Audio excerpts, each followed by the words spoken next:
Hey y'all, hey y'all. Y'all come on in here.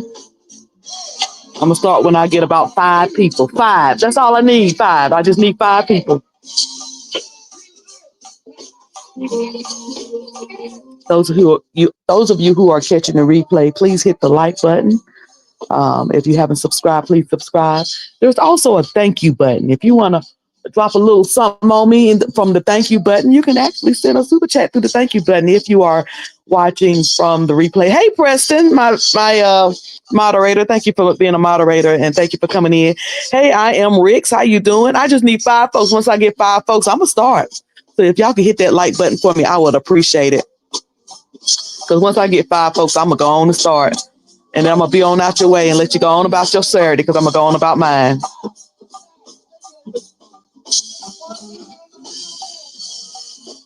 Oh, we got 14 people, so let me get started.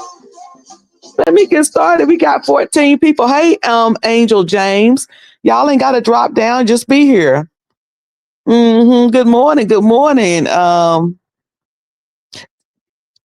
let me know I'm pronouncing your name correctly. G Legout. Good morning. Is it still morning?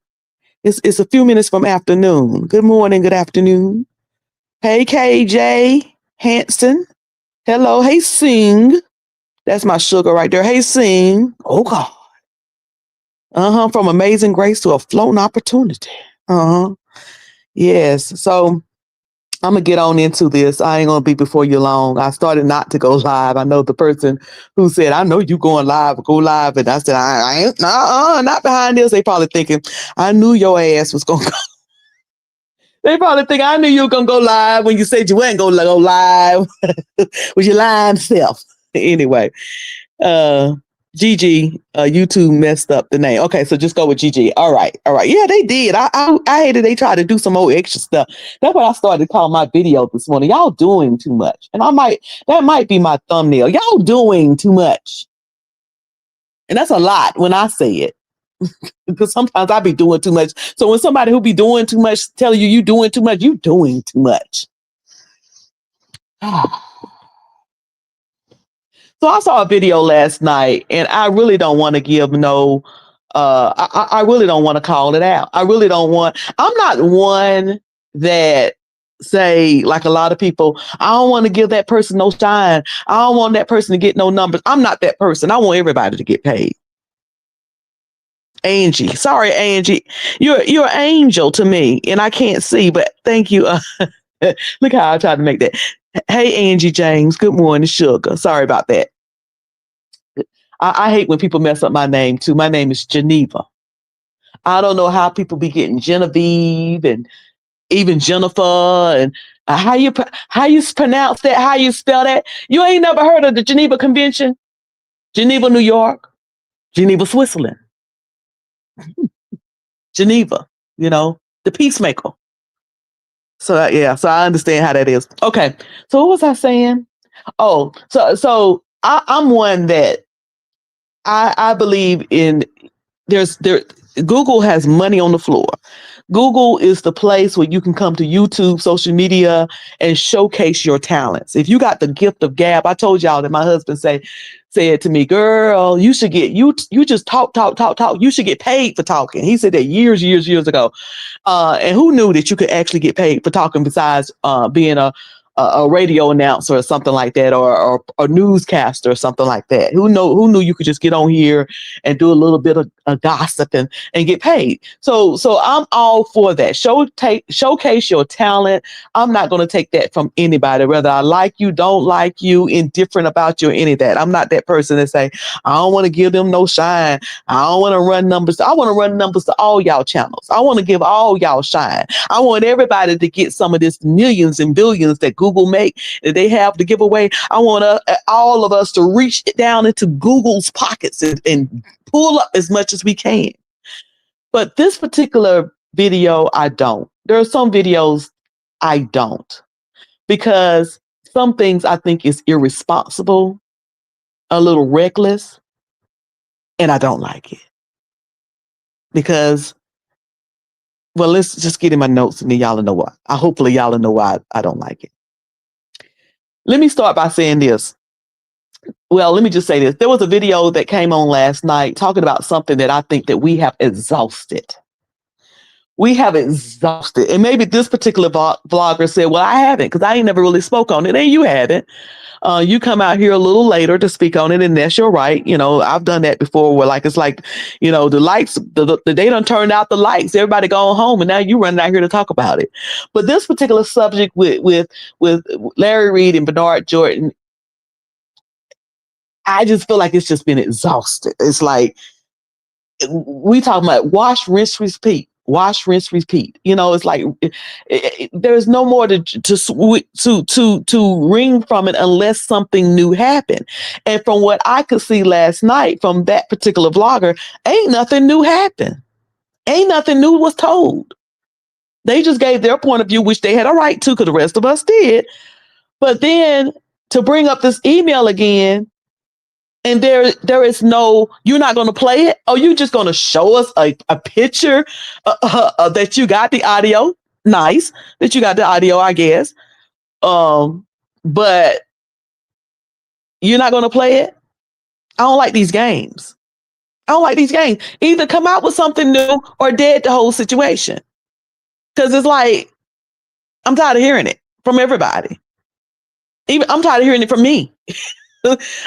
I'm just not one that go over the same thing over and over and over and over and over and over and over. Let's talk it from this side. Let's talk it from that side. Let's talk it from this. So let's talk about this. It ain't nothing new. Ain't nothing to talk about. Okay, so this is what I hope Archbishop Bernard Jordan does. This is what I hope he do. Stick with illegal. Go speak with your legal counsel, the professionals, see what they say and what they suggest, and keep it with that. Don't be out here trying a case in social media with the jury of public opinion, because nobody wins. Nobody wins. You're just going to be more and more talk and people trying to ruin reputations and characters without any receipts. Let me say that again. It's just going to be more and more and more of people trying to ruin your reputation and character with absolutely no receipts. Okay, Preston says that's not what he want. Well, what he want? What do he want? Because you know, it would annoy me at this point of people saying, I got this audio, I got this. Play the audio then. That's the type of person I am. You got it, play it. Just play it. Because nobody wins in social media. Like, I get you trying to keep your name relevant. I get you're trying to draw more numbers to your page, but not at the risk of somebody ruining your character and your brand and your reputation. Not at that risk. Not for that.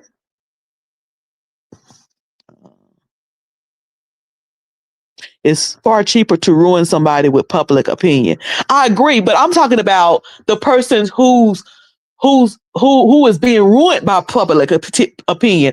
I'm speaking on that person. I would not be trying to fight this in social media. I would be going to legal. See, there are some people. Let me leave myself out of it because I ain't got nothing to do with none of this. There are some people that's got more to lose than just a reputation. You see what I'm saying? Hey, T. Danielle, thank you for coming in, sugar. And so when this thing started getting reckless, then you need to be wise. Stop trying to prove your point in social media. That's foolish to me. That's foolish to me. I'm the type, I ain't trying to prove to no bunch of jokers that I don't see, I don't think nothing of. I ain't trying to prove to no bunch of strangers nothing. Like, proving something that y'all gonna change what about me? I got to go out here and prove what I drive. I got to prove what I live in. I got to prove that I can afford these just travel I go on. I got to prove this. And that's going to change what for me? That's going to pay what? They ain't going to pay off none of these bills. They ain't going to pay off that credit card I just threw this cruise on because my daughter wanted to go to it and tell me about it a month before it happened. It ain't going to pay for it all. Impressing y'all ain't going to pay for any of that. So why? What's the point? I think that, and of course, I'm just as a blogger on here speculating and giving my opinion and all of that. I think that Archbishop Bernard Jordan should just go seek legal counsel. Don't try to fight this thing in social media no more. And that's just my opinion. That's my opinion on that. If y'all want to know more of what I'm talking about, go over there and see Tarsha K. Tarsha, not Tarsha, Lord forgive me, not forgive me, Tarsha forgive me, not Lord, he don't care nothing about this stuff. Go over there and see Tarsha Global. I did watch Tarsha K this week, and I enjoyed her video until she started getting on my nerves. I don't watch her very often, but every now and then I go over there and see what she got to say, and I do want to watch Tasha K's video that she's going to have. She's doing an interview, if she haven't already. Y'all let me know if I missed it, with Geisha 305. I want to see that. That's going to be a hot mess, and I might enjoy it. But Tarsha Global, go check out Tarsha Global. She was alive this morning. Hey, Gummy Bama. Hey, Truth and Reason. Hey, Jay Brock, and thank you so much for being a member. Jay Brock says, I agree with you. Larry is online right now talking about what was said last night. So he live? Is he live or he behind the paywall? Is he live talking about it? Or is he behind the paywall talking about it? Who else I missed? Good morning, everybody. But yeah, because Job said something. He says that this stuff is like the song that never ends. It goes on and on, my friend. Somebody started saying it, not what it was, and they'll continue saying it, not knowing just because it's the song that never ends. What's the Lamb Chops? It's on and on. I don't like going on and on and on. He behind the paywall. Okay, so forgive me, Larry, for telling that, because I don't think that you should tell what's going on behind a paywall, but that's just me. But maybe by me saying it, it'll draw more people to your paywall. But and I'm gonna get on that, talking behind paywalls and people telling what's going on behind paywalls and spying on it. If y'all look at my community board, I had a GIF up there, a GIF. I think that's called a GIF. Of it says spies in the camp, because I heard something yesterday that it made me say hey, I'm here, Her Beauty. Hey, I'm Her Beauty. Thank you for coming in. So y'all go check out Tarsha Global's video from this morning. She called the videos, whose name I won't call. She said it was, she was saying that it was evil and stuff. I don't particularly think it was evil. I just think that it was in poor taste. The video that was on last night, that Larry is behind the paywall right now talking about, I don't think it was evil. I just think it was reckless, and it was irresponsible, and it was in poor taste. That's my opinion of it. That's all. That's it. My audio, so that each person, hold on, y'all. Hold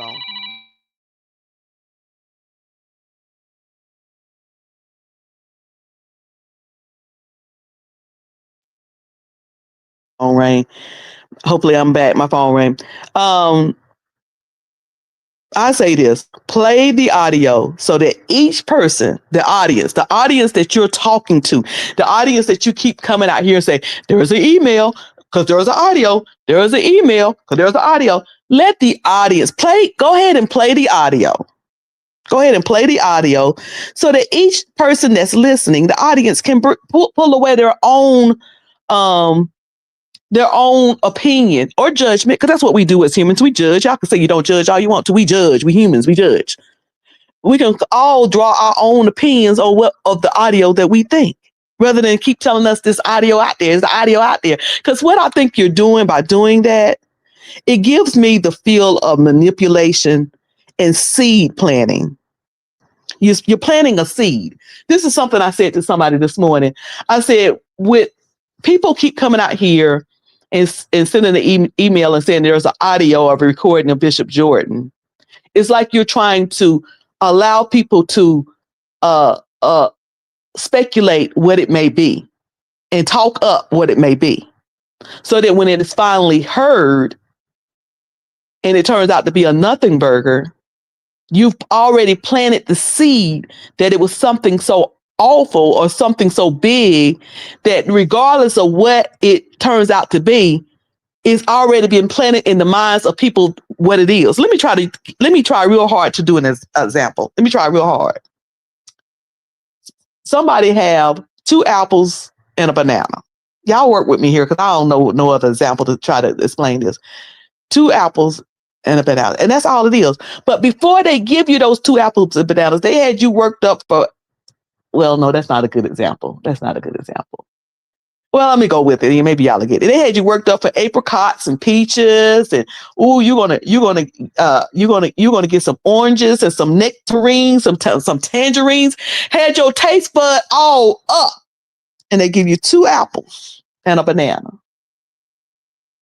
Your taste buds might be still tasting all that other stuff they thought you was gonna get, even though you ain't get it. That was a bad example. Let me go back to what I originally said. The seed, they planting a seed to make you think that this person is gay. This person is bisexual. This person is doing this. This person is doing that. When it's probably not that, the recording probably not even that. But when you hear the recording, because you heard that so much, you're still going to believe the lie. Because it's been planted so long before you finally hear the recording. So many lies have been planted. And let me tell you, people believe lies because they may be gullible. People believe lies because that's what they want to believe in the first place. They waiting on something to come out. Or just because it's been said so much that you don't know what the truth and the lie is because it's been said over and over and over and over and over and over. So it's planted in your mind already. Does that make sense? It's planted already in your mind. What you said, I'm her beauty, is dangling a carrot in our faces. I personally don't want to hear the audio. Yeah, I mean, after a while, it's either play it or don't. Because we're moving on. We're moving on. And I heard Thais said some people think that it's a nothing burger, but they just don't know. Thais, we don't know. So my question is, why folks keep dangling it if they're not going to tell it? Why dangle it if you're not going to tell it? It doesn't make sense to me. What's the purpose? What's the point? And then say, well, they don't want this to come out. Well, why did you put it out? Why are you threatening to put it out? Why did it even come out if they ain't wanted to put it out? And where's Calvin Blake? Calvin, do you know they talking about you over here on social media and say you recorded folks? They're talking about what it could be and what it ain't and what it should be and what it is and all of that. Do you know that, Calvin Blake? What do you got to say? Why you record that man, Calvin Blake? Now, Calvin Blake, now we want to hear from you. Come here. Now we want to know why you recorded that man. Why? Now we want to know why you sent it to somebody else. You ain't looking good, Calvin Blake. Now, if it's on there, play it so we can hear it, so we can form our opinion, or shut up. Sick of y'all. Anyway, let me see what else is in my notes before I get to spying and behind the paywall.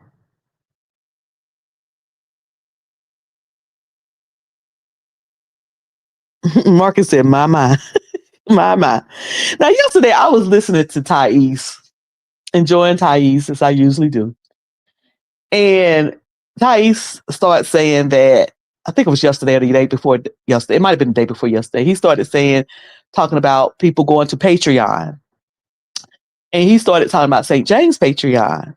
And he started talking about he got spies, or not. He didn't say he had spies, but he said he had people to come back and tell him what's in St. James Patreon.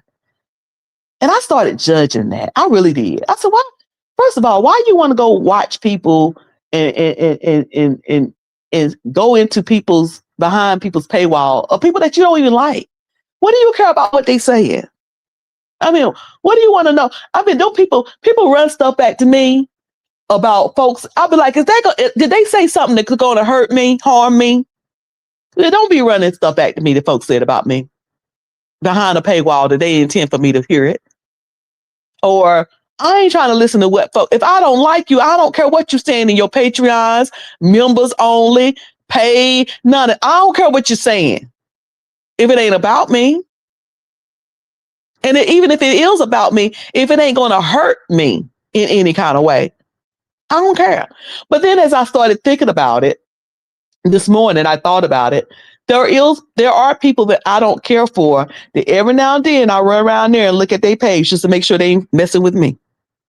Just to make sure that they ain't messing me. I don't care if they call me a big bubba head. I don't care if they call me sponge roller. I got a girl who love to call me sponge rollers, child. She love to call me sponge rollers. She thinks that she's picking at my natural hair. Girl, get a life.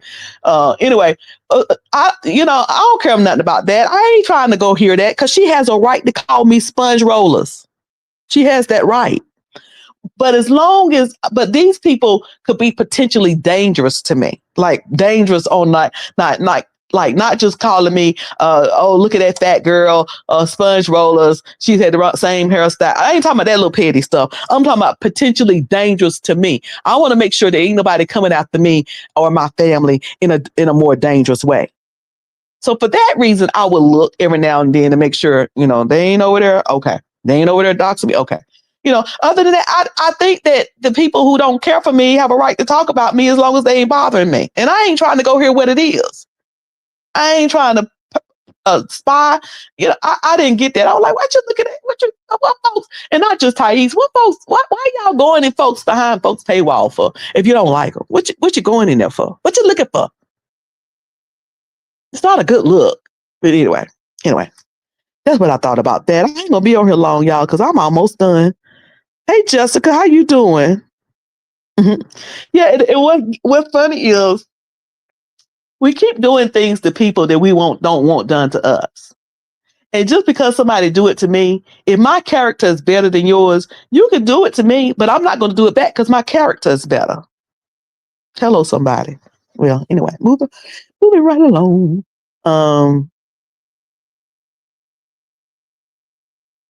I also was looking at Thais this morning. I was looking at Thais this morning. Thais, who? Y'all know I'm nosy. Who? Thais was saying that folks know where you live. Let me see. He said, Thais, he said something about folks who move can be found, that you're in danger. Who? I just need to know who you're talking about. Who in dangers and who could be found and who could find you? Who you looking? Who you getting hiring folks to find folks for? Who? Like who trying to hide? Who's in danger? But and you're right about it. You're right about it. We had some folks in the beef sector. It was one girl in particular. I just talked about it. She called me sponge roller. But it was one girl in particular. They and I thought this was awful. I really did. I thought this was awful. They followed her or I don't know whether they followed her. Let me correct myself. I don't know whether they followed her, but they recorded her coming out of a restaurant. She I guess it was on a Sunday, and she decided to go get her something to eat. And you know how you just throw on, some slippers and, a little hat on your head, little coat. Some of us ladies, we might not particularly put our Opera Zero on, we just run it. We just gonna run through the drive-through. We just gonna run through to pick up something. We ain't put on no face full of makeup. I don't wear makeup, by the way. We ain't put on no face full of makeup. We didn't, do a thorough combing and styling of our hair. We just threw a hat on it. So she just get up on a Sunday. She's chilling at home. Let me go get this good food, this good Sunday meal. And she was coming out. They recorded this girl coming out of this restaurant, honey. Recorded her going to her car. Like, why? Like, what's the purpose in that? And I don't know whether they did that to humiliate her. I don't know whether they did that to let her know we watching you and you could be found. That's some creepy stuff. That's some old creepy mess right there. This same girl, they took this lady, and the lady who did it, may she rest in peace, because I think she passed away. Yeah, she did. May she rest in peace. But this lady went and took a picture of this girl's car and the tag in the parking lot where she lived. I guess she let her know, I know where you live. Like, that's some old creep. Why are you doing that? Y'all be doing too much. What you doing that for? So I do know that the people can and will do that, because I've seen it for myself. I've seen where people taking a picture of people's children at this lady's her son at school. Took a picture of this lady out shopping. I've seen it. These are folks I know on social media. I ain't met them in purpose, but I know on social media. So I know, yeah, Thais folks will do that. They sure will. They'll catch you, Thais, coming right on out your house. They sure will and be like, look at him. There he is coming out his house. People do stuff like that. They don't care. They don't care. They sure don't. People, it's creepy. It ain't nothing to brag about. It ain't nothing to feel good about for the person who's doing it. Like, what big reward have you won doing the mess like that? Where did that get you? Besides looking like a creep. That's all that gets you. Anyway, what else? I'm almost done, y'all. Hey, Sean, how you doing? I might drop this link. Let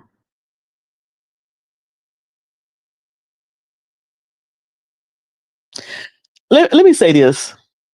Because at the end of the day ends, and that's all. At the end of the day ends. So having somebody to reveal a scandal about you, a rumor about you, some of your tea, folks survive that all the time and keep on going. Don't let nobody hold no mess over your head. Now, I'm not one of them people that say, spill your tea before they spill it. No, let them spill it. Let them spill it. If it's something that I didn't mean to tell the world or social media or my parents or who or my children, if it's something I didn't mean to tell, I'm not telling it. I don't care how you threaten me or anything. I'm gonna move throughout my life like I am. You ain't gonna be threatening me and holding things over my head, trying to treat me like a puppet, because I'm gonna keep on doing what I'm doing. You ain't gonna threaten me, and I'm not gonna run out here and put it out either for you. You put it out. You do it. You be the one do it. I'm not that one. But while saying that, you're not going to hold shit over my head and make me do or say anything. The only thing with the whole thing that went on with Tamar and Funky Dineva that I didn't like. What I didn't like, I agree with Funky Dineva. Don't keep saying that you having no birthday party with me. Leave me alone. You go on about your business. Let me go on about mine. But the only thing I didn't like about that whole thing was Funky Dineva telling me, I wouldn't want nobody telling me what I can say and what I can't say. If I so happen to mention your name in passing because we did hang with each other, so it might come up a time where I might say your name because we did hang out with each other. You ain't gonna be holding. Don't be telling me. I don't like that. Don't be telling me what I can't say. I don't like threats. I can't stand threats. I'm gonna do what you tell me not to do because I don't like threats. You just gonna have to go ahead and tell it. You gonna have to go ahead and put it out because at the end of the day ends and folks survive scandals. Folks survive being told on. Folks survived it. Look how Larry survived that whole Buddha mess, and that was a mess. That was a pink oil moisturizing mess, but he survived it, didn't he? And folks still like him, and he still got his channel. He survived it. Folks survived stuff. Jamal Bryant will survive more stuff than anybody I ever seen. Folks survived it, and he still got remarried. And he hey, Dr. Blue. Good morning. And folks still survive it, and they still go on to do whatever it is they gonna do, whether they're a preacher, whether they own a company, whatever it is. Folks survive it. So don't let nobody hold nothing over your head to think you gonna puppet. But the most thing I would say to Archbishop, go ahead and go with your legal counsel. And don't try to fight any of these rumors and accusations. And we got recordings and we go put it out and all that. Don't try to fight none of that in social media. You ain't gonna win. Nobody wins. And even the folks who think they win, please tell me what prize did you receive? What prize did you receive, Sugar? What was the prize? Bragging rights? Okay. You need stuff like that. What you say? Said that whole PCJ no lie relaxer mess. So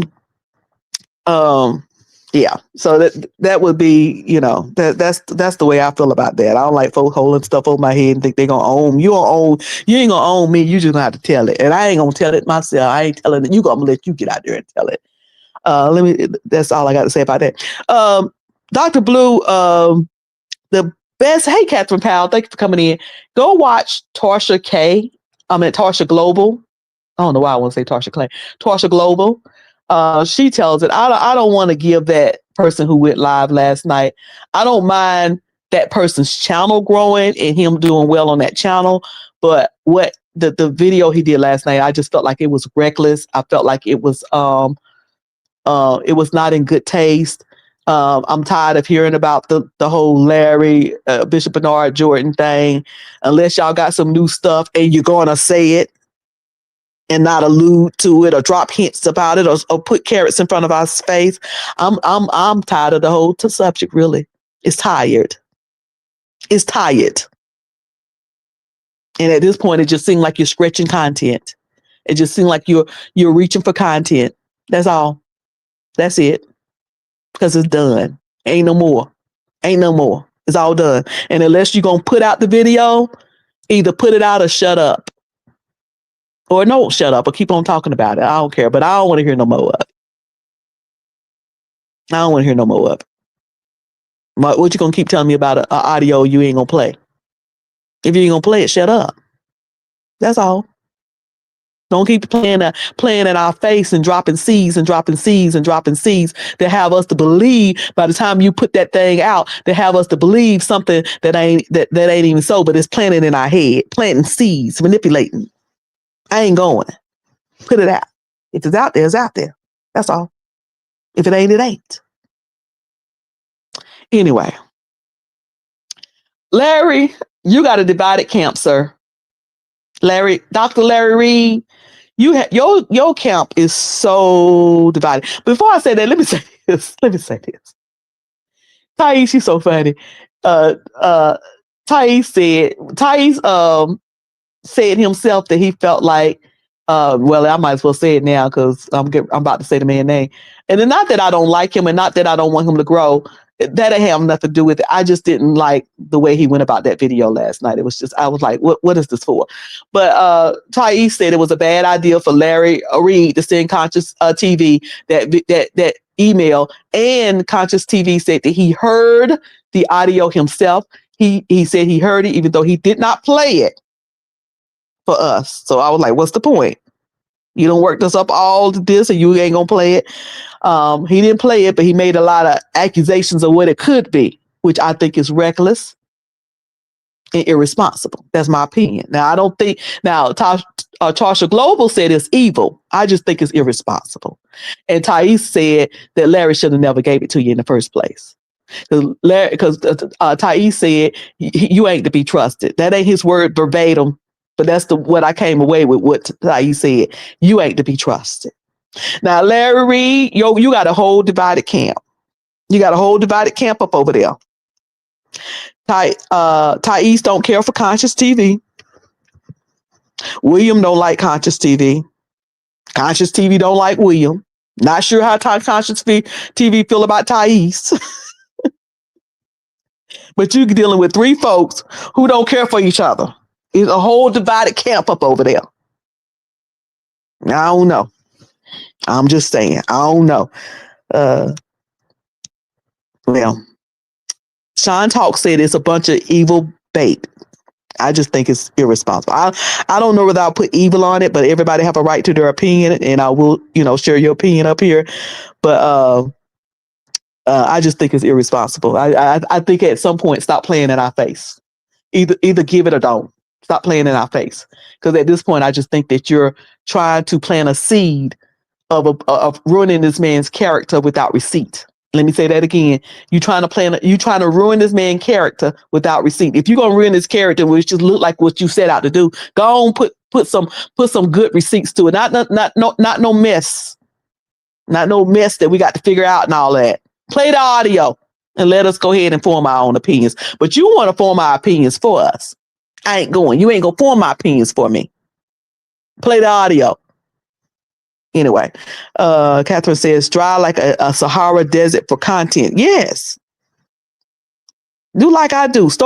I done unprivate some videos. I done started putting up my little stuff, my little travels and things, showing y'all a little bit of my family and stuff. Just when there ain't nothing to say, just go on to that. I do like Dr. Blue. Dr. Blue just like, okay, I'll step away until y'all give me something to talk about. Conscious TV. Conscious TV did.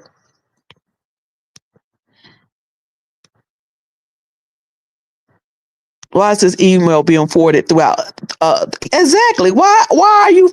And it's like forwarding and be like, they don't want this information to get out. So is that a threat? When y'all do that, is that a threat? Like, is that stop talking about me or leave me alone? Or you don't want this information to be out. And then you try to pretend like you're concerned about it being out, but you're the one who's sending around the emails. It doesn't make sense. It doesn't make sense. I'm glad you said that right there. Let me leave that up there. Ty is moving wisely in this situation. Jessica, I was looking at Ty's video from last night, and I said, Ty, you're going to be all right. I said, Thais, you're going to be all right. And I'm glad about it. I like Thais. I said, you're going to be all right, and I'm glad about it. And I ain't going to go I'm not going to elaborate on my thoughts. I ain't going to break it down. But y'all say a lot of things about Thais. Thais going to be all right. Thais said he learned when he learned. And when he learned, he learned. He graduated. That's what he said. Mm-hmm.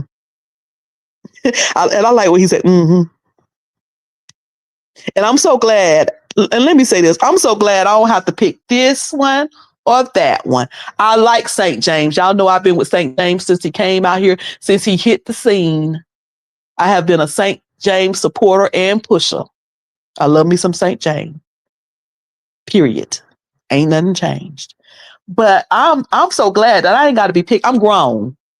Picking nobody. I like both of them.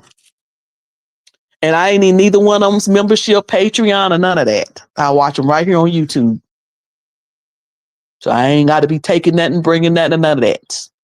And I can say, and with my grown 55-year-old, pay my own mortgage and car insurance. I paid my car off. Tell the Lord, thank you. Pay my own bills in my own ways. That I ain't got to pick nobody, and I ain't got to worry about what I say. I say what I want. I say what I want. So I like them both. But anyway, Dr. RT Blue. And I just realized your name is Royal. But anyway, Dr. RT Blue says the alleged text recorded convo from that preacher out in Texas about the alleged convo between Bernard Jordan and the minister. Yeah. Yeah, the one we ain't heard, the one we keep hearing about, but we ain't actually heard with our own ears yet. Yeah, that one.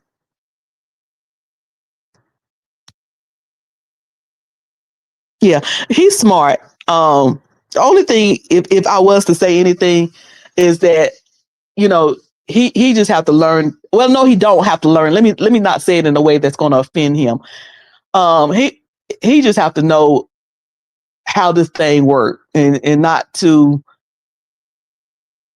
get all up in arms about everything, because it's just going to be what it's going to be. Trolls going to be there. Folks going to drop in your chat, you know, and I don't blame them for getting rid of the trolls, but you can't just be suspicious of everybody. Everybody ain't out to get you, baby. Everybody ain't out to get you, sugar. And baby, please let stuff go. Let it go. Hey, Mika. Good afternoon, Miss Cruz in chat. Good afternoon. Is it Miko? Miko. Hello. Thank you for coming in. Well, that's all I got, y'all. You know what? I don't do this normally, but I'm going to drop my thing and give it a little while. I didn't even talk about my goals, because as I said in my goals, I can't promise you anything, because I'm going to tell y'all right now. The reason why I'm putting up, I'm putting up my little travel stuff and the stuff that I eventually want to go to is because I don't want to keep one other thing that came up in my mind this morning as I was thinking about this I keep hearing sowing seeds of discord, sowing seeds of discord. I don't want to continue being a sowing seeds of discord vlogger. Like I want to go to something just a little bit more healthier and stuff. So every now and then I start putting that stuff up. So y'all check out my stuff. I put up I think what I put up last night was a video of, I can't even remember, but y'all go check out my little stuff I put up last night. There's some shorts. I put up a video of my family vacation from last year. Every year in June, my mom, for her birthday, which every year my parents tell us what they want for their birthday. In April, my dad always want this big, huge party with all his friends, so he could flex on all his friends about this big, huge event, this extravaganza that his daughters. He got 4 daughters, and he loved to show us off, and he should, because we all did well. But he likes us to have this big, huge party to show off, for his birthday. So we give him that. And my mom, she likes every year to go to the Orlando area because her only living uncle, all her mother's siblings have passed away except for one. And every year, hopefully I'm back. My phone ring. Hopefully I'm back. And every year, my mama wants to go to the Orlando area so she can visit with her uncle because he's very old, and so he's at this point he can't really travel. So she could visit with him, and we stay there for 7 days. And she want all her children to go. She want all her grandchildren to go. Y'all, my mama's so spoiled. She want all her son-in-laws to go, including my husband, which we ain't together no more. So he got to go too. But ain't God good? We get along like that where we could do that. So we just get a big, huge house where everybody can have their own room and own space. So I was showing the house this morning that we stay in when we do our vacation in Orlando with my mom for 7 days. And then I put up another video. It probably was a cruising video. And I'm trying to do that because, I don't want to stay around this mess, this foolishness always. What you say? I thought you were about to drop the link. Oh, I did. Let me make sure ain't nobody behind there. Let me see if anybody behind the link. Hold on. I don't see nobody. Let me do it again. Y'all know I don't know what I'm doing with all this stuff. John's gonna teach me all this technology. I'm gonna hold on, let me see.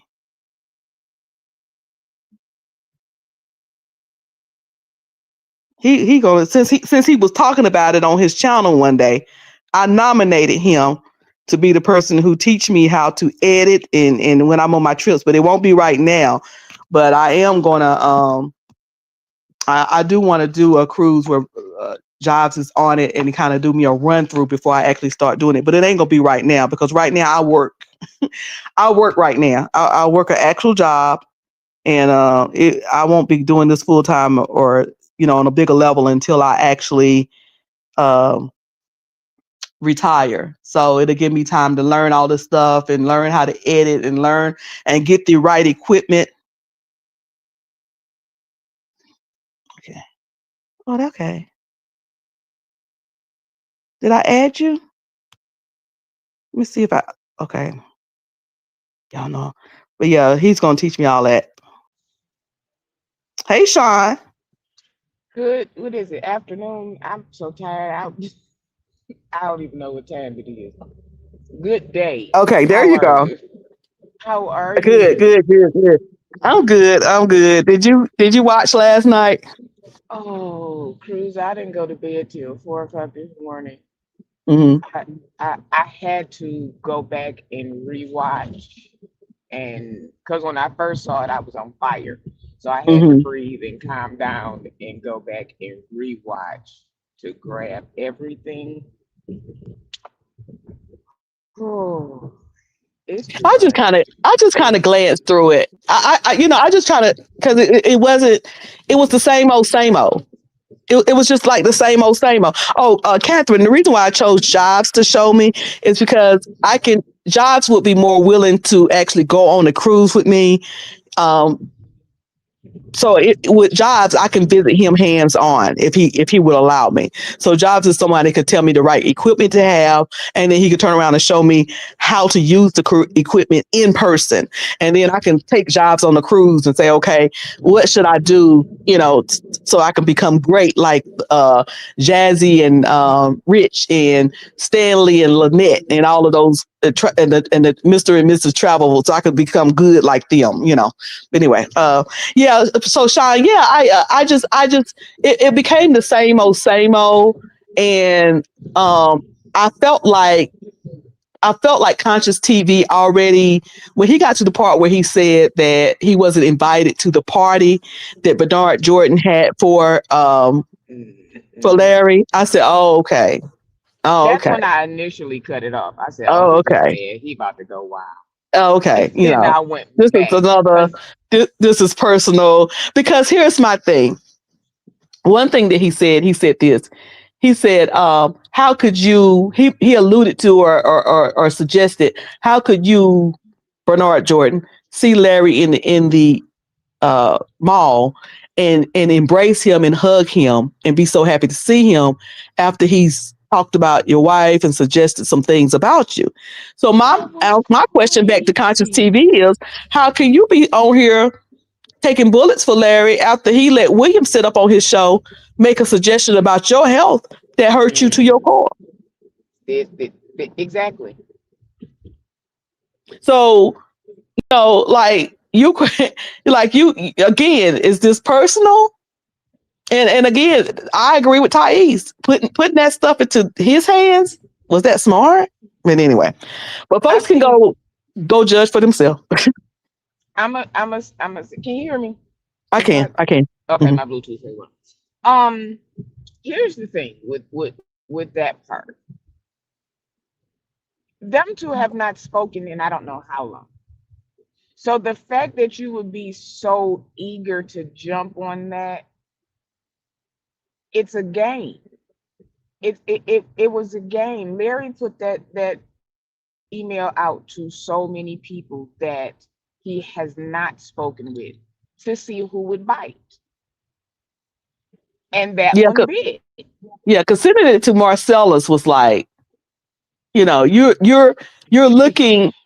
What is the purpose? What is the reason? And the reason that he gave Thais that night on his show made no sense to me. It was like he was talking in circles. It made no sense to me.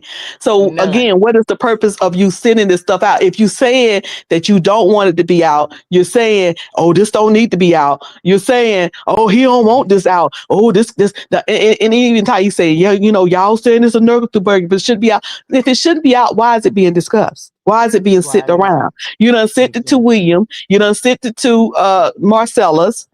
You got with somebody. You went out of your way to make sure it got to Marcellus. And by the way, Hmm. Marcellus, I know you don't watch me. I know you'll watch me, but somebody tell Marcellus that I said I can't wait to see his video, and somebody tell Marcellus that I said my opinion of him has gone up. Not that he's gonna care, but I'm just saying it anyway. I can't wait to see his video because I am appreciating his madness at this point. Before I didn't appreciate his madness. I was like, why that man mad all the time? But Marcellus, I appreciate your madness at this point. I do. It I go with appreciate it. his title of the show. It go Huh? with the title of the, I said it go with the title of the show. Yeah, but before I was like, why he mad? He just always just But now I appreciate it. Now, with this stuff, I appreciate it. I kind of Yeah. like it, and I'm looking forward to because he was in Tarsha Global's chat today. He said, "What happened? What happened?" I mean, you're like, "Where? What?" So I hope It's he do a so video because I sure be around. crazy. I should be around there to listen. So will. Probably have my change, Cause my even when coin purse out. but look, even when he was saying talking about the mall stuff, like you try to make it so sexual, and that's so wrong. Like Exactly. nobody that is really giving content about the picture, the video, or anything in between. That video or that picture, nothing was marked sex, nothing. So Exactly. for you to turn it into that, like you know something, or like you have, just stop. Just Yeah, stop. Y'all are everybody trying getting to make this court thing sexual enough. is kind of crazy. Hey, It's Is it so X-Ray? crazy. Hey, this is Dr. Blue. How you doing? Hey, Dr. Blue, thank you for coming Good up. evening, Dr. Blue. Absolutely. I'm enjoying the conversation. Y'all go ahead. We want to hear what you have to say, honey. We want to hear what you have to say. Those buttons. Yeah. Listen, Well, first of all, good morning, everyone. Good morning. Um, I just want to say that one thing that I find super disturbing, and that one thing is that I don't believe Bishop Jordan knew what he was signing up for by getting himself involved out here in these social media YouTube streets because he's not using a lot of wisdom. Although Texas and New York both are single party states, meaning that you don't have to have the permission of the other party to record a conversation you yourself are a party to, but still, regardless, you always assume you're being recorded, even if you're not. And if he was too casual on that conversation, he knows what he said to the person, if anything at all. And I agree with you, Miss Cruiser, is that don't allow anyone to punk you, if because we don't know what was actually said. But if Larry did, because once again, all of this is alleged, right? We can't prove it. But if Larry did weaponize that audio and send it to his former press secretary, and now he's gone live last night. I didn't see the video, but Bishop Jordan needs to pull back and zip his lips and just recalibrate and figure out how he wants to move forward with his own image. He needs to control his own image because he hired Larry to be his, public relation specialist. And I don't understand that because Larry himself did not really have a very credible image himself out here in the public space. So why would you contract with someone who has limited validity and limited reachability and limited reputation, credibility themselves to help you resurrect and safeguard your own image? To me, it just didn't make sense, you know? I agree. And then one part is this conversation didn't come from a blogger. It was years ago. This is nothing new. Um, so again, why? When you say this Why? conversation, Sean, I'm saying the email, the whole email thing. This you is said the nothing email new. is nothing new. Is No, there this is some not a insight situation behind you got I'm on it? Go ahead. I'm sorry. no, I'm saying this situation, Okay. the thing that happened, it didn't just happen last week, a couple months ago. This is old. The whole thing is old. It's not new.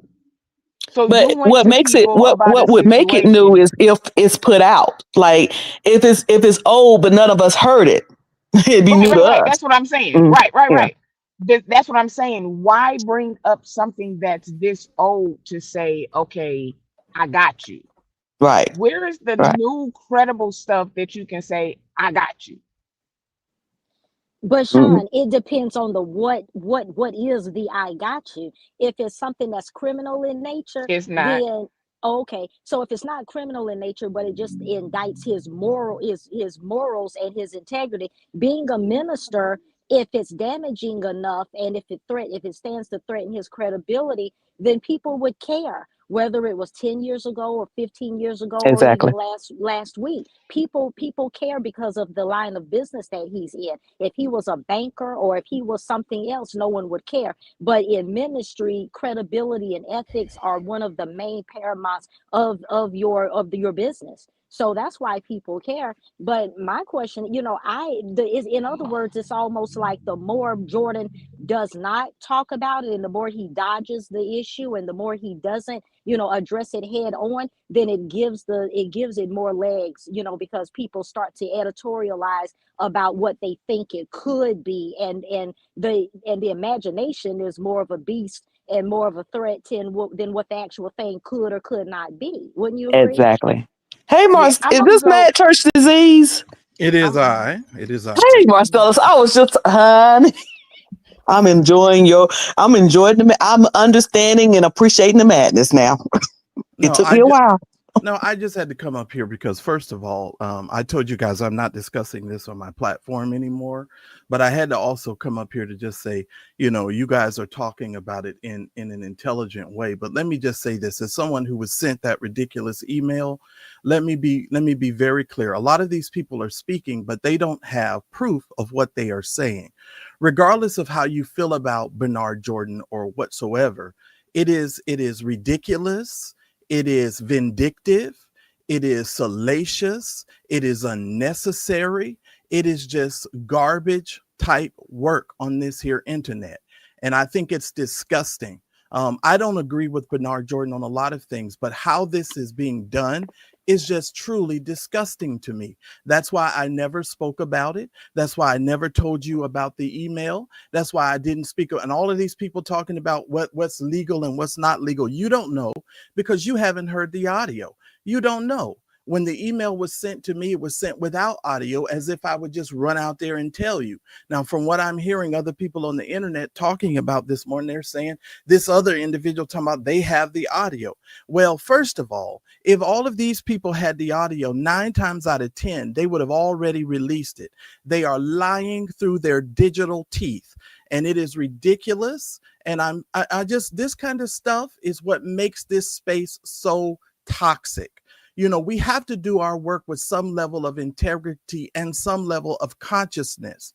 And then to be seen as low vibrational because you tend to not want to go out here and lie and do all of this other stuff that these other people are doing. My thing is this: when you are getting into this space and you're talking about things, you should know the history of what you are talking about.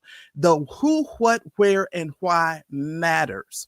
A person's history matters. The things that people put out into these social spaces matters. So if you're going to do raggedy vlogging and you're just going to be talking because you want the click, you want the like, of course you can do whatever you want because everybody does whatever they want anyway. But at the end of the day, your reputation is going to be mud and people are going to see you for what they are, what you are. People know that I have integrity because they know they saw me tell you something later after the fact. And I didn't just go out here and just start talking about Bernard Jordan, even if I disagree with a lot of his history and so forth, as far as doctrinal stuff, because I don't dislike the man because I don't know the man like that. But doctrinally, I have issues with some of his teachings and some of the things that have been done to the Black community. That is my issue. But as far as him as a person, I would never come out here and do that kind of stuff. And every vlogger and every person that is clapping and celebrating these nasty motives of these other vloggers, shame on you. And yes, I'm saying shame on you. Absolutely. Shame on you, because this is nasty work and it's just disgusting. Hey, Miss Cruiser, quick question. Can you hear me? Yes. Yes, I can. Mhm. Quick question. So these alleged recordings, etc., and this email, presumably it's a package, or it's a pair, right? So the email and the video or the audio kind of basically refer to one another, correct? Well, according to Marcellus, and Marcellus, by the way, ouch, and I agree. Ouch, and I agree. According to Marcellus, either the email come letting you know there is a recording, but the recording is not with it. But there are two Okay. recordings. And see, that's what everybody keeps talking about. They don't understand, they don't know what they're talking about. There are two recordings. So let me clear this up for you so you get an understanding. Larry has a recording of his own, and the bishop who sent the email is stating that he has a separate recording. And he is referring to the recording that he has in his email that he sent, that was forwarded to me. So there are actually two recordings. According to the email that I received, Larry is stating that he has someone on recording speaking about it, and then the bishop has a separate, or the pastor has a separate recording. So, ladies and gentlemen, there's not one recording. According to the email, there's two recordings. So, Miss Cruiser, the other night when I was watching William, and when the bishop was on his show, there was reference to an alleged recording where allegedly Bishop Jordan, I think, had been recorded by someone out in Texas, the minister out in Texas, without his knowledge, etc. And if I'm not mistaken, and correct me if I'm wrong, Ms. Cruiser, but didn't Bishop Jordan, state that he had had a conversation with that minister? So he's unclear about which conversation had been in fact recorded, but it looked to me and it appeared as if Bishop Jordan did confirm that he had a conversation with that bishop, but I don't know whether or not Bishop Jordan has even received a copy of the alleged video or the alleged audio of the conversation that he was a party to. Are you aware of that, Ms. Yeah. Cruiser? Yes. In fact, William said before he kind of left the stage, he told William to send it to him. He said, "Send that to me." And I'm assuming he meant the audio. And Right. I can see, and I did hear him when he said, I've had conversations, but I don't know what conversation, because it's just like we probably had conversations with a lot of people. I've had conversations this week with Sean. So if somebody said, "Well, Sean got a recording of you," oh, which one? What were we talking about? Were we talking about cruising, or were Okay. we talking about this YouTube bull crap? Which one was it? I mean, I would say, "Hey, Right. send it to me." Right.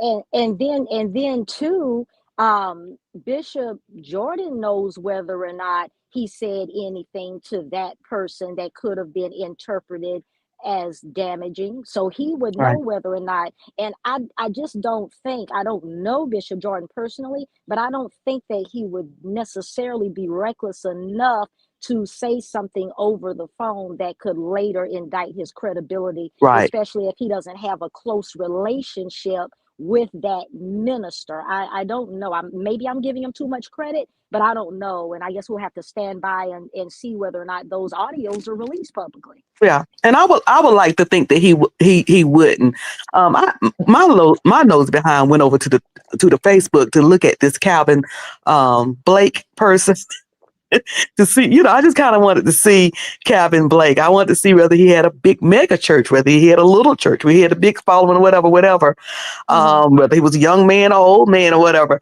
I don't know what I came away with, to be honest, but I will say this. This gonna sound mean, but I don't intend for it to be mean because I don't know the man. He doesn't seem like the type that Bishop Bernard Jordan would be running around with or on the phone with. I don't know, but I do know. Y'all know I come from a family of ministers. My mother is a reverend. My husband is an elder. My uncle, my cousins, and all that. So I do know that preachers need people to talk to too. They want somebody that they can sit down and talk to. Preachers ain't perfect. They got their issues and stuff and stuff like that. That they want to sit down. So I say this: if he did sit down with the man, preacher to preacher, and wanted to talk about some stuff, why'd you record that, man? And now why did you pass it on to other folks who's out here threatening to put it out? But you know what I kind of wondered, and I'm trying to phrase this in a way that gives everybody their dignity. But I remember Bishop Jordan back in the day, when he was going live on BET at 6 o'clock in the morning, like back in the early 90s. And even when he initially preached at Azusa, his colleagues, if you will, like his ministerial colleagues, he had some high ranking, very accomplished, preachers and clergymen that were his colleagues that he ran with personally and had personal and professional relationships with. Now we know and understand over time that Bishop Jordan's reputation has taken a few hits, and we all know why. So some of those relationships may not be as strong as they were previously, and some may be inexistent, period, at this juncture. What I cannot understand though is basically whenever Bishop Jordan and Larry kind of connected, for Larry to pretty much be his PR person, to me that didn't make sense with I guess the level, the professional level that Jordan had been on. Now of course we don't know how to what level he's really on now, but that just didn't make sense for Larry to be the person that would be selected to clean up his image. So it kind of looks to me like now, and this is just my opinion, I can't really say, but it just appears that Jordan really doesn't have that camaraderie, it really doesn't have, you know, that community of ministers that he once had. So it's like now he's surrounding him. It's almost, it feels like he's grasping for straws But and there's a just, reason for that. There's a reason for that. Oh, there's yeah. absolutely a reason for that. Now, Numbers. yeah, no. I'm not even going to get into it because then I'm going to open myself up to something, but I can promise you there is a reason why some of those notable ministers that you're knowing that you're speaking of, because you know the history a little bit of this stuff too. So there's a reason for that. I just can't say it publicly. Right. But there is a reason. Uh-huh. I would presume, I would presume so. But, you know, and so there's been a shift there in his relational dealings with his other colleagues. So it's like now he's having to almost kind of grasp for straws just to kind of build some semblance of a community. So like Larry was far beneath his ranking. I mean, Larry, when I saw Bishop Jordan with Larry, it behooved me. I was like, what the hell is going on here? Because it just didn't fit. You know, it just didn't make sense to me. It didn't make sense. And I used to be in your bushes, but you privatized all your videos. I don't know what happened and where you went to, but I recognize your voice. I just can't think of your YouTube name, what it used to be. It was something, Miss something. I done forgot. But I know who you are. Yeah, I know who you are. But I used to love listening to your content because it was really intelligent. And so thank you. You're very. That's why I tell people, y'all better get over to Dr. Blue now. Why is up there? That's what it is, Dr. Blue. That's it. Because you were the first person I think that ever used the term. What was it? I think you call him Dr. Scrotum. That was you. Dingleberry. Dr. Dingleberry. Yeah, that was you. She was the first person I ever heard use that term was Dr. Dingleberry. That was Dr. Blue. Sure did. I'll never forget that. But anyway, let me say this for Bernard Jordan. And I mean this with all sincerity. And I know for some of you, this might come as a shock to you. My message in this live, if Bernard Jordan ever hears this, stay away from Larry Reed as far as you possibly can. Amen. That man is not your friend. Amen. He is actively working to hurt you. He smiles in the public and says how much he loves you, but he is running around here, in my opinion, doing everything he possibly can do to hurt you behind the scenes. If y'all cannot see it, if y'all are not paying attention to it, I don't know what else to say. I don't rock with Bernard Jordan like that, but I know evil when I see it, when I hear it, when people move a certain way, you can see the slithering nature of how these people are moving. They first did it with TD Jakes, and now they're rolling over here with Bernard Jordan. And keep in mind that Bernard Jordan and his family was interwoven with all of that TD Jakes commentary. First, it was Manasseh and TD Jakes, and they were trying to weave Manasseh in there. And then when Manasseh and them said, oh, we don't want to be bothered with this, and we're going to remove ourselves from this, now it becomes a situation with Bishop Bernard Jordan. I'm just saying, for all of you that are listening, I wouldn't trust these people as far as I can throw them. And that's all I can say.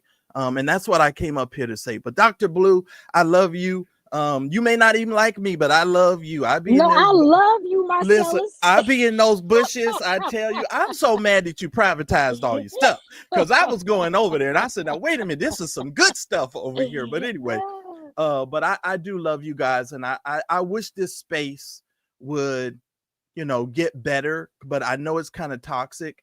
But I think people in general are starting to learn that they need to do stuff with some level of integrity. So that's all I got to say. Unless, thank you so much for coming up. Mad Church Disease. Y'all know how to find me. I'm not good with the thing, and I wish our moderator was in here to drop his link. Mad Church Disease. And please, drop your Cash App. I know you ain't come over here to ask for that. You don't want to ask for it, but drop your Cash App and let the people be a blessing to you. And the same thing with Sean and Dr. Blue. Y'all drop y'all Cash App in my chat and let people be a blessing to you. Go on, let the people give you a little piece of change. But thank you so much for coming up, Marcellus. And again, ouch. And I'm going to think on that, because when I don't get offended when somebody tell me the truth. I try to think on it, pray on it, and try to do better. That's what I do. Well, I think Larry thought, because he knows how I feel when it comes to people who have been abused and have SA abuse. I think he thought, because he knows how passionate about that I am, he's thinking that I'm going to just go ham when you send me this kind of salacious stuff. That is not how I move. I have never moved like that in the I don't know, 15, 16 years of doing this stuff. I would never do that. And I want y'all to think about it, because I said I wasn't going to talk about this no more on my platform. So let me get this out while I'm over here. So y'all can go run tell this. Why in the world would this man, who has claimed for years that he didn't know me, that I was dumb, that I was low vibrational, all of these things that this man has said about me, think about it, people. Why would he want me to get this email? You don't Why even indeed? you don't even like me. I'm low vibrational. I'm stupid. I'm all of these things that you have said. And then all of a sudden, you make it a point to send out text messages and emails to say, let Marcellus know. And none of these people can think about that. And just think about the history of how he has said things about me. And in the context of how he has said things about me, it should make you think again. It should make you have some cognitive thinking processes as it relates to how this man moves in the world. And I'll hush and I won't say nothing else now, but that's all I got. But my message is to Bernard Jordan: run for your life, sir. Run for your life. Hey Marcellus, before you go, you know why I think that you got that email? I think that you got that email because of the masterful way you handled Bishop Bernard when he was on your show. You handled that with great integrity, and you really just you were, that was a masterpiece. That was a master handling. And Larry's no fool. Like, nobody's stupid, right? So Larry sat back and watched that as well, and he knew that he wanted to send that to someone that was, you were really the best person to send it. Had you taken the bait, then you would have presented in a way that would have made Larry feel, quote unquote, justified. That's my opinion. What do you think? Dr. Blue, I said something. One of my moderators and people pointed this out. I had forgot about it. I said something on a live about Larry. I said, Larry, you don't even know that I protected you, even though you didn't need to be protected. There were people behind the scenes that were actively working to do something that was going to cause Larry a tremendous amount of harm. I didn't stop it per se.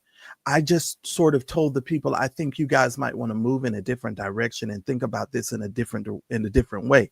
But I said it out loud on a live. And I think because I said that, and the moderators were saying, well, Marcellus, maybe he took that as, you're taking his side or something. I don't know.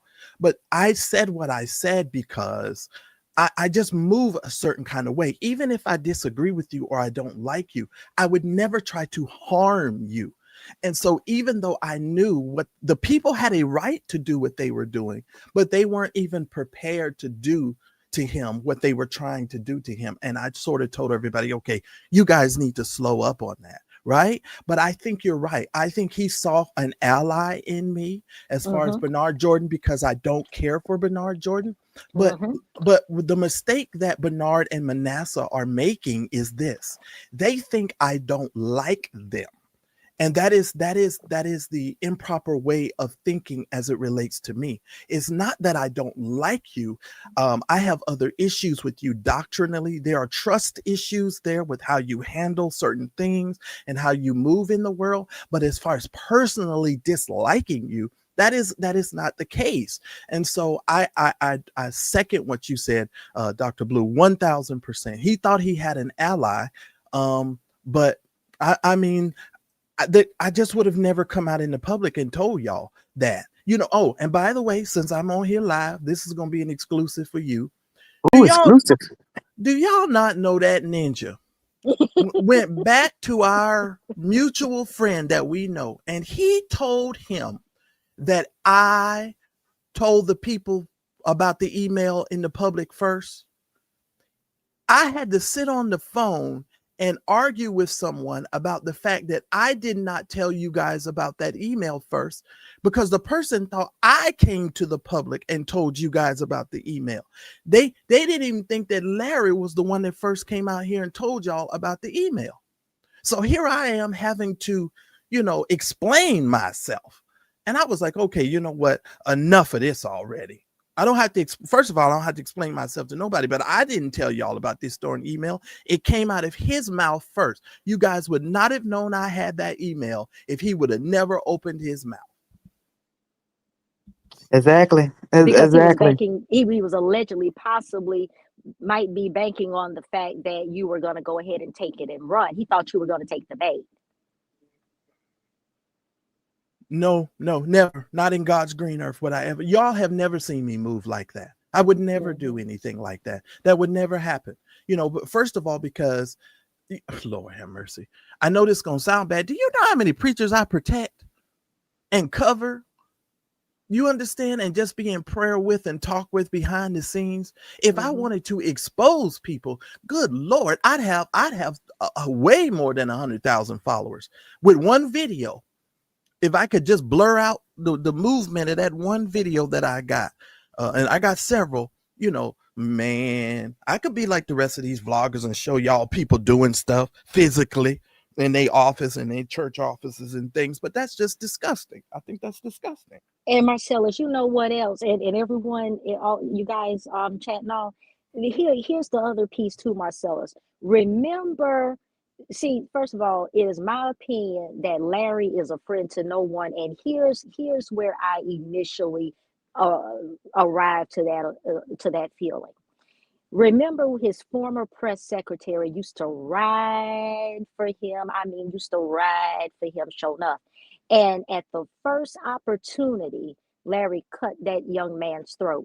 Remember when William got out there and made this awful statement, speaking against or saying something very ugly about the young man's health?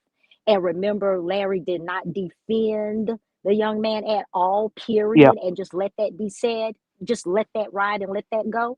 He kind of giggled and let it get out there. Dedicated this young man was to Larry, riding for him like nobody's business. And then Larry turned around and just let that be. I knew right then and there.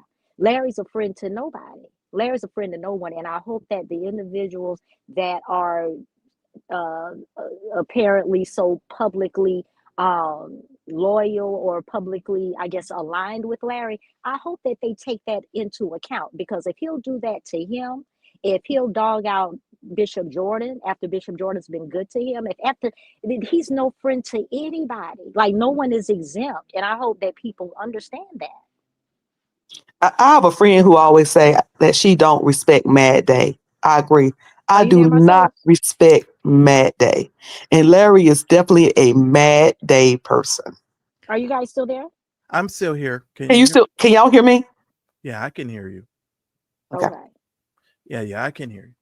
Yeah, but one thing about Mad Day, well, let me just say this, because I've had a couple Mad Days on this here internet.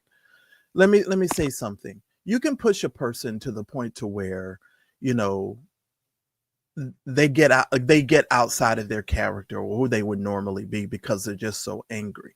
You know what I mean? And I do understand that there's certain times on this internet when some of us have been pushed beyond the break, but I think having good people around you that can surround you and sort of help you sort of protect your energy and protect your peace is really, really good. And realizing that you are not who these people say you are, and that you have to learn how to move strategically on this internet, because I've just come to the conclusion of there are no friends when it comes to this here internet and how these people do business, because you will listen, the same people that clap for you today will be stabbing you in the back tomorrow, and they will be saying all sorts of things about your character. Number one, that they can't prove. Number two, that isn't true, and that you've got to come out here and defend yourself in regard to.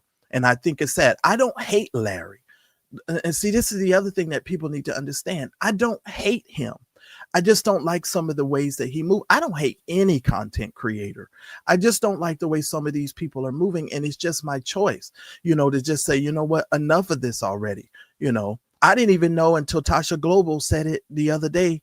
She told us, I didn't even know that there was a whole blog that done called us the church beef sector. Like, I literally didn't even know that. I had no clue. Yeah, there's actually two. There's one is called the church beef sector, and the other one is Any Gospel Tea. Any Gospel Tea is 5 years Marcellus, old. let me ask you this right quick. because I was thinking about this the other day, because I started looking at Larry when he initially started his channel. And when Larry initially started his channel, he came across as very authentic because he was chronicling his own life. He was talking about himself more than he was talking about anyone else. Then he kind of Absolutely. And as long as he remained authentic and just talking about his own journey, I was really riding with Larry. I said, "Oh yeah, this is awesome to see him just kind of chronicle his restart, hitting the reset button or whatever the case is." And then he pivoted into talking about Dewey Smith and talking about these other ministers, and it just became kind of hateful and it felt mean spirited to me. And then when he hooked up with Jordan and got rich, it seems like he went crazy. So my question, I guess, to you is, where do you feel like Larry got off as it pertains to the Larry Reed Live show? Is that for me? Yes. Oh, wow. That's a good question. Well, I think a lot of us in the beginning really did enjoy Larry's programs, and a Mm-hmm. lot of people don't know the history of it. And I think that that's probably one of the reasons why they don't really understand the nature of how some of us speak about Larry, because at one point we really did enjoy the show, because I was a frequent caller. Um, for me, Mm-hmm. when he did the William Murphy story, that caused a red flag for me. But I think the one that sealed the deal for me was when he went after Juanita Bynum. And you got to keep in mind, I'm not rocking with a lot of these people, but it was the way he was moving. I Right. was I was like, oh my God, because I knew what he was doing. I could see it, but I think a lot of people couldn't see it. I don't care what nobody said. That man had no business going into Juanita Bynum's hotel room to give Right. her nothing. And I could see that for what it was. But Larry twisted that thing. I mean, he straight twisted that thing and made that Juanita's fault. And I was like, wait a minute, this is a woman in a hotel room in a foreign state going to go preach somewhere, and that man had no business being in her bedroom. And I We said, disagreed on that. I understood your point, but I also felt like he didn't go in there. But I'm not going to go back to that. But I no, recall that. I remember but that. yeah, but if you remember, he said he went in. And that's when Larry kept calling it her Baptist bras and brassiers. I believe that Hmm. And was her the word Pentecostal panties and her yeah, Baptist Pentecostal, bra. yes, yeah, yes, he was something to doing that. too much Yeah. with it. Yeah. Yeah, Hmm. and that for me was it. But I'm gonna tell Mm-hmm. y'all what got me booted off the program. What got me sent into the stratosphere. When Bishop Brown died and his Oh yeah. widow, they were fighting to keep her into get some type of residence or have some type of place. This Right. was around the time that Larry and Bernard really was trying to get into their groove, right? Mm-hmm. And I came up on the platform and I told Bernard Jordan, I said, "Hey, sir, you took $25,000 from a widow who just That's lost right. her husband. Give her back her money. You That's sitting right. up, you sitting up here talking about the woman can't find a place to live and they fighting over a chandelier. Give this lady back her money. You had no right to take her money." I said, if anybody need to write Bishop Brown's wife, widow, a check, is Bernard Jordan.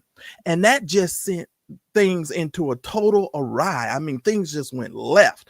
And then if you guys recall, Mm-hmm. Larry wouldn't even bring Bernard up on the platform with me. He kept Bernard behind the scene and let me finish what I had to say. And then he brought Bernard up because I guess he thought in his mind I would just attack Bernard. But just like you saw me on that platform speak to Bernard, I would have talked to Bernard the same way. But I would have talked to Bernard like a man. I wasn't going to talk to Bernard, like no mansy pansy. Look, dude, you took $25,000 for this woman. Give her back her money. Mm-hmm.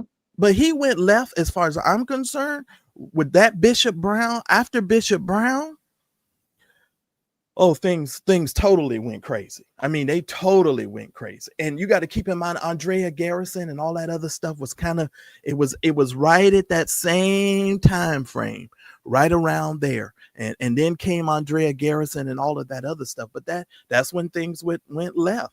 And he found out the system of William, how William was doing what he was doing. And then he tried to perfect it. And now here we are. Exactly. And didn't you hear, and I mean, I listened to William run down the whole entire historical record. This was during the time when the Lavondre Andrews stuff was kicking off, and William went live and ran down the whole entire historical record from the time he met Larry up until the time they initially fell out. And basically, what William's account pretty much is that Larry became his understudy unbeknownst to him, and like you're saying, learned the tricks of the trade and basically just replaced William in his own space. And that's what made William resentful. That's how William explained it prior. Did you look at that video? No, I didn't see the video, but I would definitely say I would second that. I would say that's true because Mm-hmm. those who of us who lived it, I don't need to watch all the videos. If you tell me and you say it, I'm gonna tell you right off that that's true. No, because that's the truth. Because William is telling the truth. That's Mm-hmm. 1000% the truth. For those of us who were around that time, we know and Mm-hmm. we saw it. But it's sad that people don't really educate themselves. People come into the space and they're just they just say all kinds of things without knowing the historical background of all of the players involved. Right. I have watched these people for years, but I was behind the scenes. I didn't come out here and say anything, but I know Mm-hmm. these people. I know the pastors of the pastors. And when you talk about Dr. Blue, about Bernard Jordan saying that he's out here alone, let me just say this. And you just got to listen Mm-hmm. well. If you've ever watched a good mob movie, the mob moves a certain kind of way, right? Right. The mob will have underbosses and understudies. They will have people that do their dirty work for them, right? And they will typically pay those people to do the dirty work for them. But here is the problem. When you go after certain other mob families and you get dirt on other mob families and you try to make them beholden to pay you in order to keep their secrets, it becomes very, very difficult for those other mob people to trust you or to have anything to do with you. So when it comes to mob bosses and the way mob bosses move, they will not allow other people to, extort them to the point to where they have to continue in relationship with the other mobsters because you tried to extort me and you've been taking money from me, holding my secret and not coming out with my secret. And I pay you whatever I owe you to hold on to the secret. But after a while, even the mob bosses say, you know what, enough of this. I ain't paying you no more. I ain't giving you no more money. My God. Thank you, everybody, for coming in. Please hit that like button. Well, this is a good conversation, and I didn't know when I hit this live button that I was going to be blessed to have both Dr. Blue and Mad Church Disease. We know him as Marcellus. Come on the stage. I am, honey. I am having myself a good time. And So y'all, please. do you see Larry? If you had to evaluate the health of Larry's future in the digital space, how would you assess it? I think it's on shaky ground. It's been on shaky ground for a long time. People need to understand. I'm just not on social media. I teach social media. I know the numbers. I watch the numbers. I watch all kinds of things. I have software to pull information on other people's channels, right? So when I go and I pull up information and I do the research on these folks' channels, there are certain indicators that tell me what you're doing behind the scenes, right? And how you're moving behind the scenes. And you can appear to be one thing to the public, but behind the scenes, I can totally understand what you're doing, and your whole channel and all how you do your work is on shaky ground. That's one of the reasons why. And I had to figure this out for myself. That's why I know a lot of these people will keep trying to put their name out into the space and keep bringing up drama every couple of months because they want you to put their name their name on your lips, because otherwise no one would pay them any attention. No one would watch them. And to be honest with you, nobody's watching them. I'm just saying, Right. so you got to know what you're doing, and you got to be able to watch what's going on behind the scenes. But I'm crazy. I don't know nothing. I'm low vibrational. I'm I'm slop bucket. I don't got no kind of knowledge. But all right, y'all. Hey, Marcellus, Miss Cruiser's got down in the chat asking if we can hear. No, I can't hear you. Marcellus, can you hear her? I can't hear her. I can hear you. Yeah, I can't hear. Miss Cruiser, girl, you might. Oh, well, if she goes out, will that drop the live? If she goes out and comes back in, Marcellus, will it end the live? I don't think so. No, I don't think so. But I don't remember, because I don't remember. Yeah, I don't know how to. There you go. I can hear you. We can hear you. Can you hear me? I can hear you. I can't hear Miss Cruiser. Oh, I can hear her. Okay. Yeah, and I don't know how to What go she out and saying? come I back can't in, hear. because I usually don't do panels, so I don't know how to drop out and drop back in. Are you on your phone? I'm on my phone. Yes. Me Mhm. or Yeah, Cruiser? No, Cruiser. Oh, Cruiser's on her phone. But when you go live, I recommend everybody get you going. You do it on your laptop, because when you do it on your phone, you're subject to your Wi-Fi and the connection, and that ain't never good. yeah, that's true too. Yeah. I'm actually on my phone at the Chick-fil-A. Yeah, that's the panels. You good to be on the panel on your phone when you're the guest, but not as the host. Yeah, Yeah, because I was thinking that Dr. Blue couldn't hear me. That's what I figured, that she couldn't hear me. What is Miss Cruiser saying? She's saying she was thinking that you couldn't hear her, so she's right.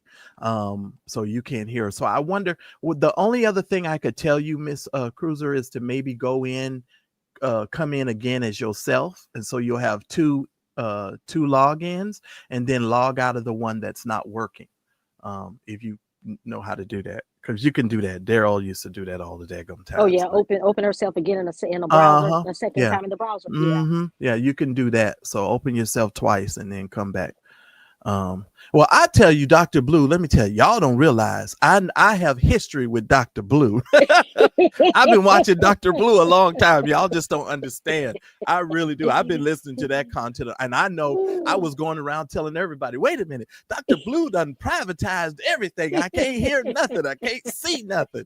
You just left us. I don't know what happened, but that was yeah. So I know I do every now and then, you guys. I tell you, I try to learn the space and the people involved in this space, but that Dr. Dingleberry, the first time I ever heard that was on Dr. Blue, and I took that thing and ran with it. Oh yes, I did. So Marcellus, were you around during the All About the Tea days? I've heard the name All About the Tea, but I don't really, I'm gonna be honest. I know about the person, but I don't watch all those videos. I know who it is, and I've heard the name, but no, I don't know what happened back then. Okay, yeah, that was a huge, oh my God, that was a big story that a lot of us were covering. And then, okay, I know you were on my channel during the Kelly Price disappearance when she was allegedly missing, because I Right. covered that too. Right. Yeah. Uh-huh. Oh Yeah, my yeah. gosh.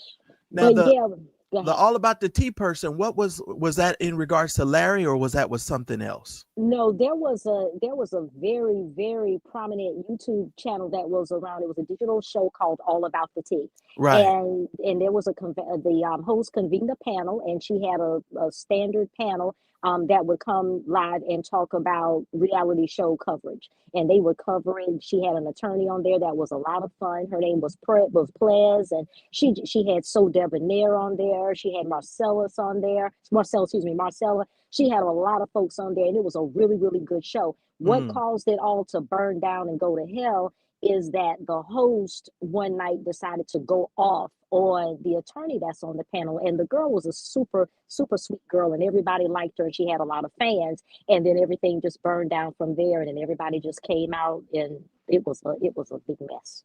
Believe me, even Tasha K was involved in that coverage. Wow. It Wow. was big. Trust me, we had a good time. Everybody was doing commentary. So Alicia Thomas and I would go live together. She's a judge down in Oh, I Mississippi. love her. I Yeah, love Dr. I love, well, I call Judge Alicia. Thomas Yeah, Alicia. I love her. Look, she yeah. now listen, I keep trying to Uh, tell everybody, even when I disagree with you, I'm still gonna come over and watch this because especially if she makes me laugh. That darn Alicia Thomas is funny as all get out. You hear me when I tell you she she is is. so funny. She's She very is. funny. She is. So she and I would go live together and it was hilarious. And then she had a huge argument. She was on my panel and she had a huge argument with Tanya Griffin. Remember Tanya Griffin, that girl that was calling herself going with Jamal Bryant that time? Oh yeah, yeah, I think so. Yeah, yeah, yeah, She yeah. she got in a huge argument with Tanya on my channel. It was, oh child, it was like a soap opera. Now, Dr. Blue, you need to give me some commentary on Jamal Bryant's baby mama. Which one? The one that went viral, the one that has the son that Jamal didn't hasn't seen Oh, and don't have Odom. nothing to do with. Yeah, yeah, Last yeah. name Odom. Yeah, Okay. I need you to do some commentary on that because I'd love to hear your thoughts about that. Because that's the Okay. one that she went back to the judge asking Back to for the court. judge to yeah, she was asking for him to increase Child the support. child support for Uh-huh. schooling, even though she hadn't enrolled him into school and all of that. So Uh-huh. yeah, I would love your commentary on that. So that's Right. stick that in your hat because I need to Right. hear what you think about that. Well, I gotta go on Nexus and pull up all the documents because from what I understand, I think Jamal I think he had, oh God, confirmed or registered his salary at the time as being 40 grand a month, I believe. Uh-huh, that's right. And I got to go back and look at the certified documents, but I think he had certified that his salary at the time was 40 grand. Well, now, but I understand that his salary though over at New Earth is it exceeds a million at this point. So I'm trying to figure out what all the going on is. Well, they put well, you know how it works. Now you know how it works now. Right, They I ain't even gonna go down that path, but you know right, how it right, works. right. I'm a hush. Uh-huh. And he put his house up for sale, right? He bought a new house. Oh, okay. Well, I mean, if you get a new wife, you should get a new house. Exactly, You exactly. know. Because thank you. Yeah. Yeah, yeah. So Uh-huh. she needs new fresh memory. She don't want all She that ancient stuff. Thank You you. know what I'm saying? They got to deal with all them old devils. So I get Sure it. enough, sure enough. Matter of fact, when he married her, he should have put her in her own house. Yeah, yeah, yeah, yeah. And Hmm. it's so funny, but and I know a lot of people are saying things. Well, Dr. Blue, you need to give some more commentary. That's what you need to do because Hmm. I would love to hear your thoughts on a whole lot of stuff because a lot of these people now, when it comes to the boycott with the Target stuff, Oh yeah. they can't seem to get over Jamal and they're making it about him and not necessarily the causes that we're standing for, we're fighting for. And I'm not saying that everybody needs to, you know, I just think we as a people, we got to start thinking different on some stuff. You know what I mean? It's just like, come True. on. I don't even like Jamal like that. Everybody know I don't rock with a lot of these preachers, but I mean, as black people, we're going to have to start standing for something. Right. We have to stand for something. Otherwise, we're not going to get anywhere. We're not going to go, these people are trying to wipe us out financially. Right. It's not so much necessarily getting us off of the planet because they know they don't want to mass murder us, but they are literally trying to economically stranglehold us. And we over here, worried about Jamal and Carrie and a BBL. I don't care if the woman got a BBL. I don't care about none of that stuff. I care about us surviving as a people. And we need, Exactly. we got to have some more people talking about that. And I think you could do that well. Yeah, I probably will. I probably will because I agree with you because when we look at all of our civil rights leaders, I mean they're dying off, and Uncle Jesse, he's not well, you know, Brother Sharpton, he's I don't know whether he's well or not, but he's aging, and we need more prominent voices that can echo our demands as a people, someone with a massive platform that can echo our demands and our manifestos and make them public. And you're right, Jamal has had his misgivings, and You know, I've gone off on Jamal. You know me. I've definitely had some choice words for Jamal and whatnot. But yes, we definitely need to. There is so much power in the withholding of our dollars because Mm, our dollars stimulate the economy. Our dollars do, and absolutely. and we need to learn how to march with our purse. You know, not necessarily wearing out the soles of our feet, but marching in other ways that make a massive impact. I'm gonna tell you what I did about a good 3 weeks ago. A good 3 weeks ago, because I like to see what impact is being had. About 3 weeks ago, I was in Oakland, California. No, not Oakland. Was I in Los Angeles? I was somewhere in California. I forget the city that I was in. But I said to myself, I'm going to pull off, and it was a Saturday. I said, I'm going to pull off, and I want to go inside of any given Target and just survey what I see. I'm telling you now, I walked into that particular Target, and it looked like a ghost town. The shelves were not even, Hmm. robustly stocked like they typically are. And a lot of the things that were in there that were stocked, I felt like I had walked into a Burlington coat factory that's going out of business. I was That's like, true. yeah, I mean, really and truthfully, the essence of the brand has dropped tremendously since we're not going there. You Mm. know, the Target used to, I remember when we used to go to Hampton, Virginia at least once a month. And I would go right on in that Target over there off of Mercury Drive. I would run in there and get my coffee from my little pods, my little coffee pods from my Keurig. And it looked like it, was supposed to look well stocked and had everything in there, a lot of choices and whatnot that you could get. But when I went into that doggone Target a couple of weeks ago out in California, and it looked like a doggone Burlington. It looked like one of those big lots going out of sale. I'm Oh yeah. serious. I drive through the parking lot looking for Negroes. I ain't even gonna lie. Right. I go through the parking lot to see if I can find any black people so I can point at them and ask them, "What are you doing over here?" And I literally Exactly. do that because I'm like, if these people can try to shame us into shopping there, I can Right. shame you into not going in there. Right. So I'm going. I drive through the parking lot every time I get ready to go shop at those other stores. I always make it a point to go through the parking lot to see how many Negroes is trying to go in there, like Nicodemus. By night, y'all At night. slipping in and slipping out. I got you. It's, I'm and looking speaking at of and speaking of Target and whatever, because you're out in LA, Tabitha closed down her restaurant, right? you. Tabitha Was it? Brown. Oh, she had a restaurant here. Uh-huh. It, Oh, it's I some didn't type know of that. vegan. Yeah, well, I'm not vegan, so I never went into it, right? But somewhere, I forget even the city, but it's not necessarily LA per se. It's one of the, outlying communities. Yeah, she had a vegan restaurant, child, and it closed. Well, it must have not been doing too well if she closed Thank it. you. Right. I'm gonna just be honest now. Certain neighborhoods, and see, this is the thing, because even what's his name, the comedian, the little short one, what's his name, the little Kevin short, Hart. yeah, he even was opening up some vegan stuff, and I was waiting because they said they were going to put it in the area where I live. Now you have to go to a certain kind of community for those types of things to survive. Most vegan foods are way more expensive. Most vegan foods are the meals are more costly. So you don't go into South LA setting up vegan restaurants because Negroes don't rock like that. You understand? You got to know your demographics. And I just feel like they keep opening these restaurants in the wrong place. I like Because to go Issa when Rae restaurant is surviving. what type of restaurant she got? Where is it? Yeah, it's over there on La Tierra. If you familiar with LA, South LA over there near La Tierra. It's in the it's over there, it's near the airport. But it's in the backside of it. It's It's near El Segundo. no, it's near, well, yeah, I guess that is sort of El Segundo area, right? But if you're going down, what is it? Is it Manchester? Uh-huh. You would take Manchester all the way over there to La Tijera, and it's in the back. It's where that old record store used to be, and there was like a it's a different way for you to connect and get to the airport. But I'm sorry, I don't remember the street. But that restaurant, Uh-huh. bang, it's banging. You ever go over there to Little Ethiopia and eat over there?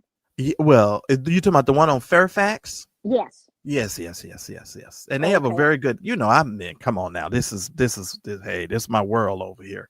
But Uh-huh. since I moved to the outskirts of LA though, I don't really get down to Los Angeles as much anymore. But yeah, I mean, Gotcha. they have some of the best restaurants in the world, in my opinion. Some of the Yeah. best foods, I've traveled all over the US and I don't care what nobody say. LA has some of the best restaurants on the planet. Well, guess where we went last week? We went to Destination Barbecue. And I think I've been there. Where's this? Which one is that? Who What's did the who name of did? that street? I forget the name of the name of the street, but it's in Murrieta, California. Oh yeah. I've been there. Actually, I've been there. Yeah, That's why it got my brain. So that's like up. It's like getting towards up north though. uh-huh. Destination barbecue. Yeah. I've been there. Oh yeah, That that's food some was good food good. there. Oh That food yeah, was yeah, darn yeah. good. Oh yeah. I remember that place. Oh yeah. Because I think when I go to Napa Valley, a lot of Yeah. times when I go to Napa Valley, I always end up going through there. So yeah. I know exactly where you're going. Well, you know what? The next time you go to Napa, you need to go to Sterling Vineyard. Have you been to that one? No, because not no. I haven't been there. Sterling is nice, and Carbell is nice too. They have a good deli, and it's smaller than Sterling. Oh, okay. Now we rambling. I was trying to see if Miss Cruiser was gonna come back. Miss I was, Cruiser, girl, I where are was, you? I have been able to do everything Can but you hear figure me? out how to go out and come back in. But I have really enjoyed y'all. I really Can you have. hear I just Marcella? enjoy watching y'all. I Marcella, think y'all should I do can a show still together. I can still hear you, Dr. Blue, but she can't hear you. she can't hear me. She So still she should I? says she says she's been trying to do everything to go out and come back in, but she still can't hear you. Well, should I go out maybe and come? Can she hear you? She can hear Yeah, me, but see, she can't hear ask you. her to see if she So go out and come back Yeah. in, if maybe she I be should able to go hear out and me. come back Yeah, in. go out and come back in and see if Mhm. she can hear you. Yeah. Okay. And then our chat is dropping, so we probably need to get back on the topic. Yeah, I know, right? I'm sorry, y'all. I'm I, sorry, y'all. I don't really. I'm not one that really care a whole lot about the numbers. As long as if the conversation is going well. Everybody in the chat, thank you for coming in. St. James, I saw you come in. Trish, and just so many other people. Hello. Lady Dimple, saw you come in. Royal Bristol, thank you so much for coming in, y'all. I am dropping links in the chat. I dropped Marcellus link, Matt, Church Disease. Make sure y'all are subscribed to him. Make sure you subscribe to Dr. Blue. I dropped the link for St. James Eat or Eat. I think it's Eat with St. James. Please make sure you catch these links. Even the judge is not here, but I saw y'all, so y'all enjoy Judge Alicia. I dropped the link for her. Let's make sure we support one another. Like I said earlier today, it's enough. Google have enough money for all of us, Drop for your stream everybody. drop the StreamYard link for Dr. Blue again. Okay. She might, because it's not, I don't know if it's pinned or not. Yes, probably so far down. Yeah. Let me get that again. But I appreciate you just giving me the opportunity to speak. And I've often told every content creator that comes in this space, even though you may disagree with me and we may formidably disagree about things, it doesn't mean I dislike you or I hate you. I think people need to learn how to disagree and still be respectful of one another. Right. Where this little section of YouTube has gone is it is just so toxic. It's toxic because people are not being honest. They're not being authentically themselves. And I think that that's one of the reasons why things have just gone so awry. But I wish everybody well. I want you all to do great. For those of you who start platforms and, who are starting to grow your channel, just start your channel, doing what you do and do it the best way that you can do it. Don't make your everything about one particular person. You understand what I'm saying? Like, right, exactly. When you make your content about one person, it just gets to be too much. And so, yeah. So that's what I'll say. Dr. Blue, you're back. I can see. Can you hear me now, Dr. Blue? Yes, I can hear you now. Perfect. Good. Yeah. And one thing I found out, I started watching you. Of course, I first knew of you from Daryl Moore's channel. And then when I realized that you had your own channel, I started watching. I just watched from the bushes, and even the things that I disagree on, even going back to what we were talking about, Dr. Juanita Bynum, I do recall you even from back then, actually. Even though I disagree, we had a disagreement on just how Pastor, was it Moore? More, he was. I don't remember he was in Virginia Beach.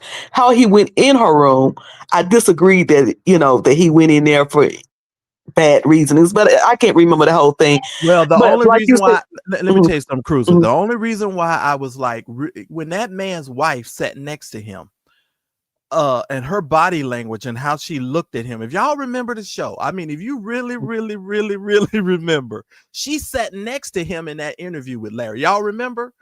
And that thing, I'm trying to tell y'all, I wish I don't know if those videos are still up, but y'all ought to just go back and do a it's study. yeah. But even when I disagree with you on that, like you said, you can disagree with someone but yet still respect and like the person. Right, Or you could dislike somebody and agree with them. But right. at the end of the day, it's not that serious to where, people are going at each other viciously because we may have a difference of opinions. But I'm going to tell you, my opinion of you grew when I started watching your channel a few months ago because I felt like you were fair and balanced. Yeah, I'm trying to be more fair and balanced. I'll be honest, because even if I wasn't as fair and balanced as I should have been, I'm trying to be more fair and balanced. And the only reason why I get so passionate about some of this stuff is because some people are going places I've already been. Mm. Okay. I've already sat in some rooms with some of these notable preachers and some of these people that everybody is so in love with. Right. And so Mm-hmm. I'm like, okay, wait a minute. You're you're just impressed, and you're impressed for all the wrong Right. reasons. Right. And so it's like, okay, you might want to rethink the position. You know what I'm saying? And Mm. kind of take about it a little bit different, and even if I see people are moving in a certain way, but I might not say things publicly, but I'll come behind the scenes and be like, go get your money. You know what I'm saying? I'll be like, do you, but I may not say that publicly. You know what I'm saying? Yeah. Because y'all wouldn't even know I had that stupid email if that idiot didn't say nothing. But anyway. Yeah, that was wild. I was like, God, he went out his way to send that to you. And here's another thing that's funny to me. People assume, like with Dr. Blue, we all know and love Dr. Blue. Like I always tell people, y'all better go get those videos because when she go back into retirement, it ain't gonna be there no more. It's just gonna be a memory. We gonna be trying to tell you about it, and you would have missed it. But people assume that these people have small numbers, don't nobody know them. Folks don't know who you know. Like you were saying that you've been, uh, these preachers, some of these preachers that we call celebrities, quote unquote celebrity preachers Mm-hmm. personally. You Mm-hmm. know, I'm not really into celebrities, whether they're church or not church. Those who know me very well don't know that I don't even know these folks. I mean, even to call their name. But I'm one that, my mama used to go on the Bobby Jones cruise. She's hung with Bobby Jones. I got pictures of Marvin Sapp. Spoke with him and his wife before she passed. They passed away. Marvin Sapp and his wife that passed. May she work, rest in peace. Sat with my parents and had conversations with them. Just because people don't mean you're gonna come out here telling this and telling that. And that's why I'm the type that don't want to put out a lot of gossipy stuff about clergy because they are normal people that live normal life. They have normal experiences like everybody else. They Right. fall down, they get up, It's and one those thing to get things right. last. They keep going. And if you are going to put it out, put it out. Don't be threatening folks. Go on and put it out Well, it's so one that thing to person can recover from it. it's one thing to give commentary. It's another thing to try and expose people's shortcomings and their failings. You understand what I'm saying? When a person has already, it's hit a blog or it's in the news, it's on, and when we see it and it's been exposed, then we need to be able to give commentary. You know what I'm saying? So I that's the part for me. But I would have never come out here and exposed a secret on Bernard Jordan, even if he is guilty. You all understand what I'm saying? I would have never come out here and said those types of things about him. That's between him, God, the person that transpired with, and so forth. But I think what's happening to people though is people say, well, he's lying about it because this is what the person, did they read to y'all the email? Well, I read to my folks the email Larry sent to me, not the total email. Yeah, but the first half. we've heard the Okay. the actual email numerous times. It's just, like Did the y'all audio hear that we have learned there's two, not one audio, there's two. Did y'all hear the part where Larry, the part where that he typed out to me? Did y'all hear what he said to me in his part? That No, he I emailed didn't. to me. Okay, hold on a minute. Y'all keep talking. But part of the thing that he says in there, he talks about the hypocrisy of it all. He goes, "Oh, I just think Bernard's he's a hypocrite." And I was like, "Wait a minute." I said, this is I think it's kind of like the pot calling the kettle black, but I'll read to you the first part of Larry's email. I won't get into the latter part of that crap with Bernard. I'm not going to do that. And this is how you know there's more than one audio. So here you go, Miss Cruiser exclusive. Because I only think I said this to my private folks, but let's go. Here's how the email started, you all. It said, "Hello, Marcellus. Check out the email I received below. I sent only to you, William, and that other fellow. I'm not going to say his name. Y'all can say his name. I'm not going to say his name. I didn't respond to him in writing. I called him. This is," and he put a face plant, emoji, person with their hand over their face.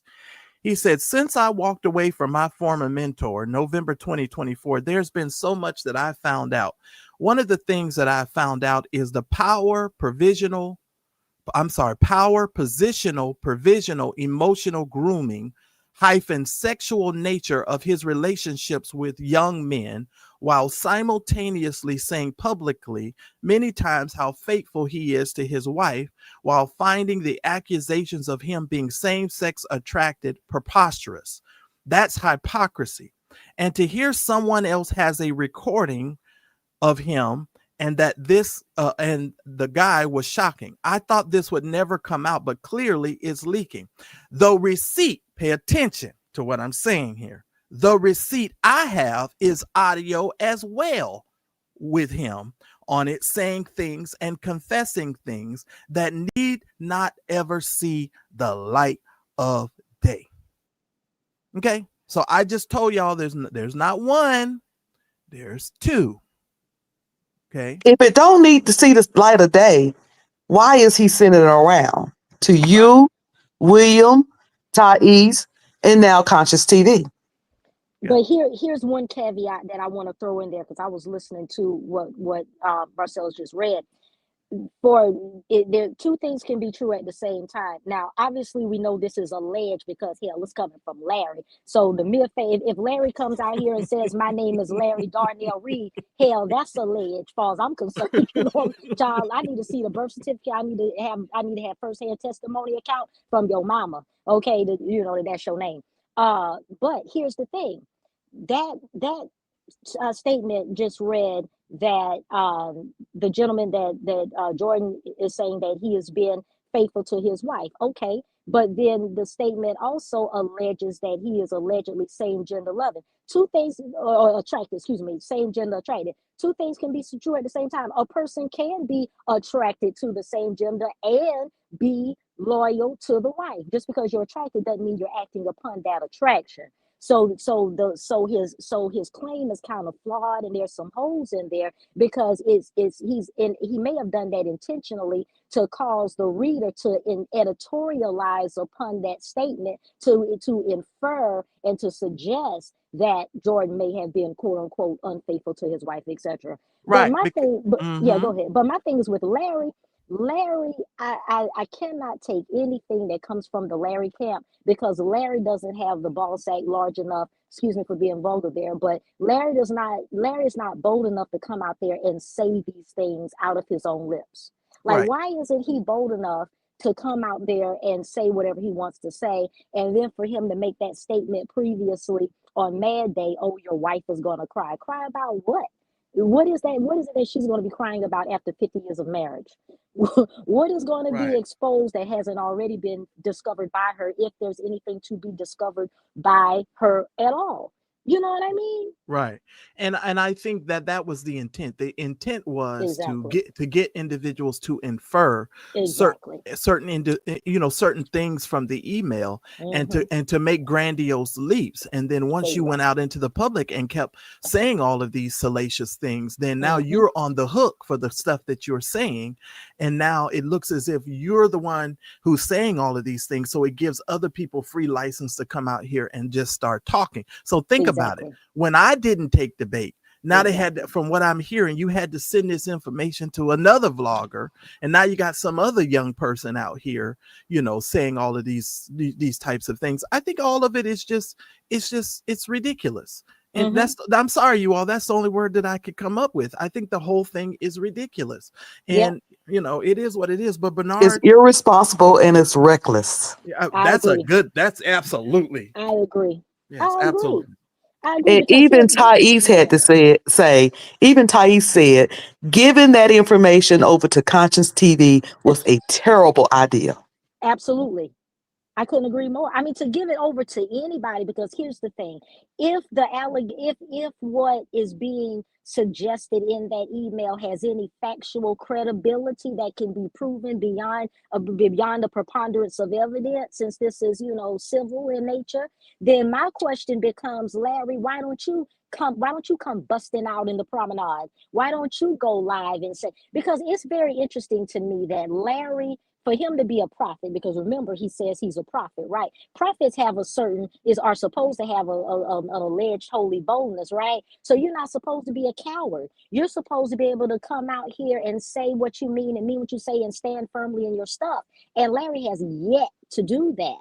And I'm just trying. And then the other thing that I can't get with Larry, and I've critiqued him on this many times, is this whole BS about he doesn't go and talk about anything until it becomes public. Well, hell, if the story, has if the situation has taken place, if there's a pastor down in Timbuktu, Mississippi, with 10 members, and he happened to fall upon an indiscretion of some sort, and then one of those 10 members emails Larry Reed, if Larry has a membership or a subscribership of 100,000, now this story is exponentially grown, and now the man will never recover because you got 1/10 of a million people talking about it.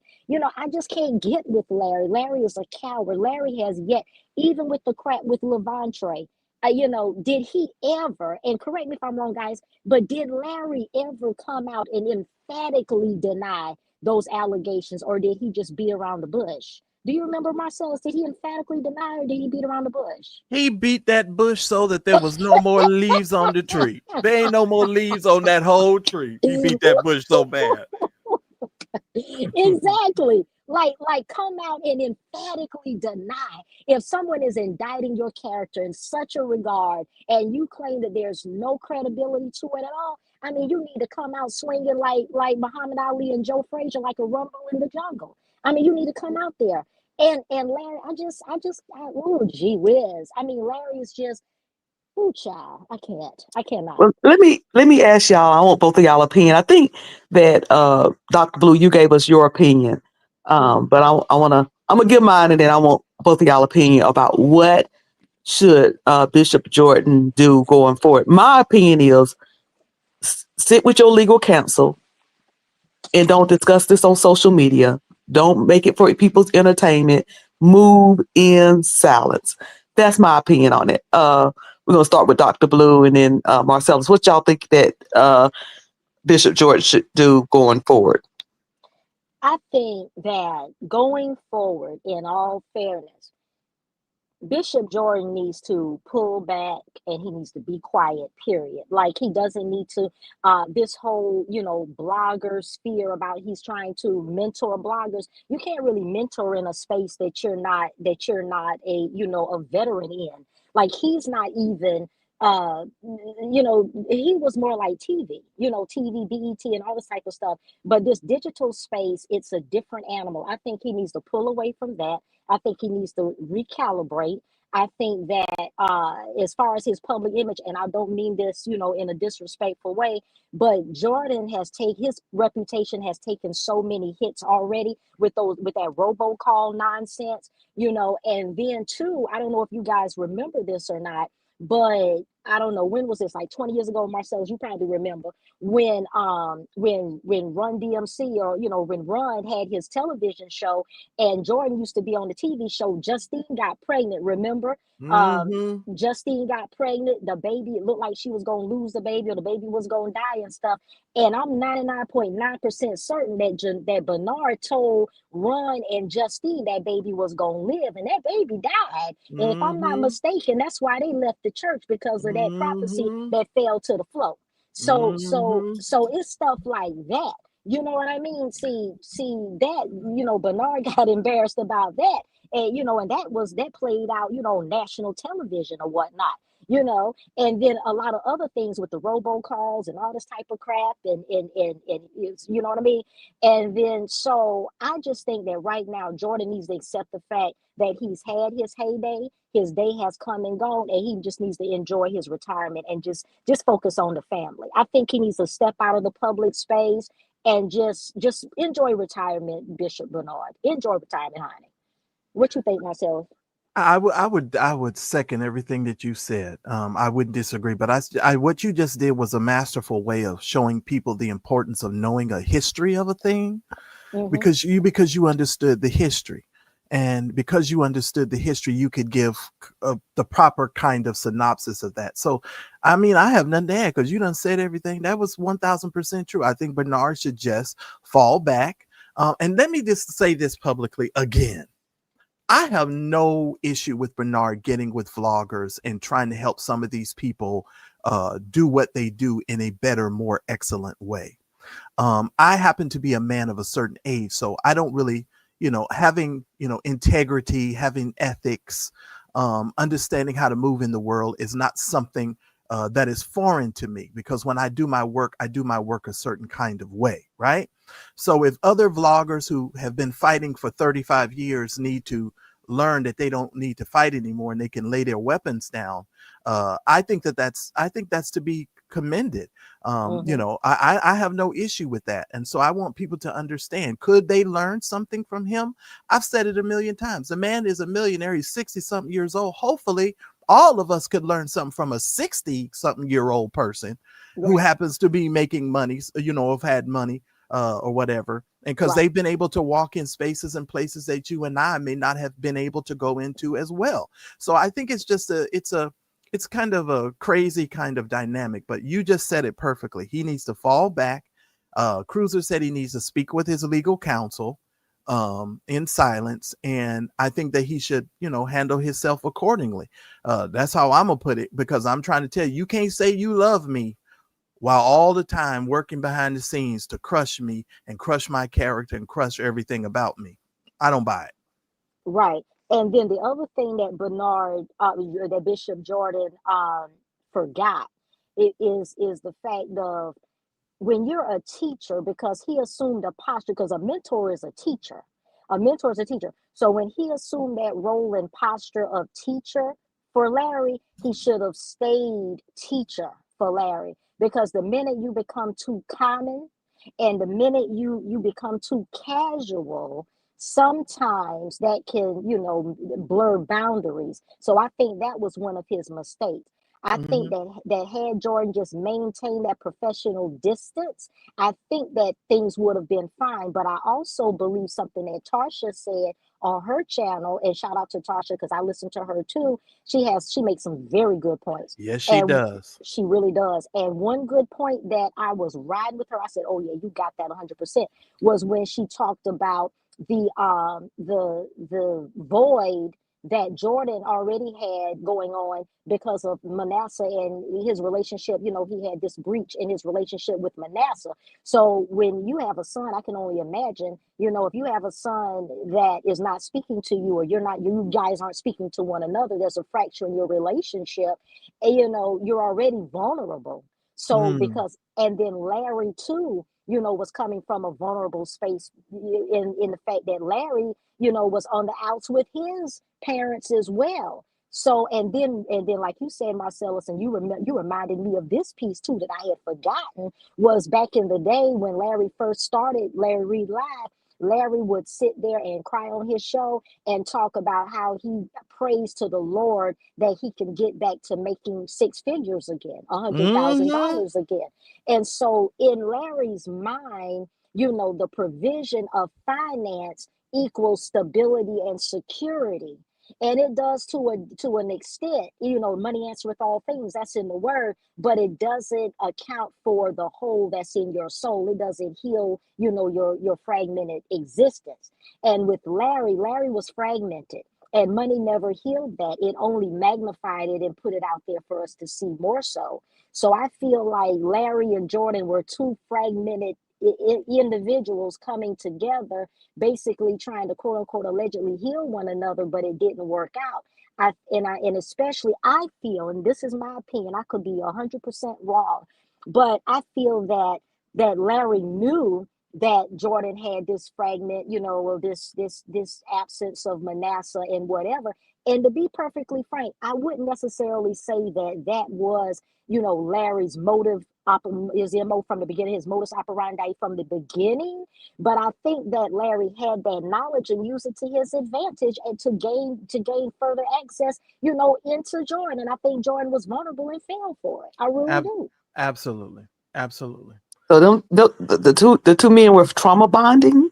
Is Yes. that what it Yes. was? That's the Yes, word she ma'am. uses. That's the word Yes, Tasha ma'am. Global uses. Why Trauma do y'all bond. think that it bothers Larry so much? And I know a lot of the, well, not some of the bloggers and content creators, they lead with what they have, money, blah blah blah. But why do y'all think it bothered Larry so very much that he said that he was broke? That Bernard or Marcellus, Manasseh said it. Manasseh said that he was broke. Why do y'all think that bothered Larry Reed so much? Dr. Blue, you Well, want to go first? yeah, I think, and Miss Cruiser, I'm glad that you're highlighting that Manasseh said it, because Jordan kind of said it too. but I'm glad that you're highlighting and asking about when Manasseh said it. See, here's the thing. I believe, and this is strictly my opinion or what have you. I believe that it dug at Larry deeper and hit him in his ego more profoundly when Manasseh said it. I think because, see, Manasseh is the son. I think that Larry wants to be the son, or wanted to be the son, but you're, regardless of how much of a rift that Manasseh has with Jordan, at the end of the day, that's Manasseh daddy. You Right. know what I'm saying? Exactly. At the end of the day, that's Manasseh daddy. It don't matter what going between them. That's his daddy. Yeah, he's And gonna come so, back around at some point. yeah, that's his. So for Manasseh to say it, it was more hurtful or humiliating, because it's like it's a reminder to Larry that, look, I occupy this space. I may have been missing in action for a second or two, but I'm back and I'm the son, and you're not, and get in your place because it's not here. You see Correct. what I'm Right. saying? Absolutely. Yeah. I think Larry, when I found out that Larry came from, and I mean no disrespect to anyone. Yeah. I'm from North Carolina. I'm from the projects. Government cheese, powdered milk, the peanut butter that you had to, like, I mean, you literally needed a jackhammer to stir this peanut butter. I'm just saying. What part Uh, of North Carolina are you from? I'm from Winston-Salem. I'm from Forsyth County. Right around Uh, the corner. Oh, so okay, I so didn't know I'm up the that. street. Okay. Okay, so let me say this. Let me say this, and I mean this with all sincerity and honesty. When I found out that Larry was in Winston living in a trailer, he was raised in a trailer. And when I heard that man say certain things, even about his own mother, I said it caused a red flag for me. And it let me know way back then that he's always been afraid to go back to that trailer. In Larry's mind, he's still that little boy in that trailer. He has not yet found a way out of that trailer, you all. So when you say he's broke, the first thing that comes to his mind is trailer. And I have said it on my platform a million times.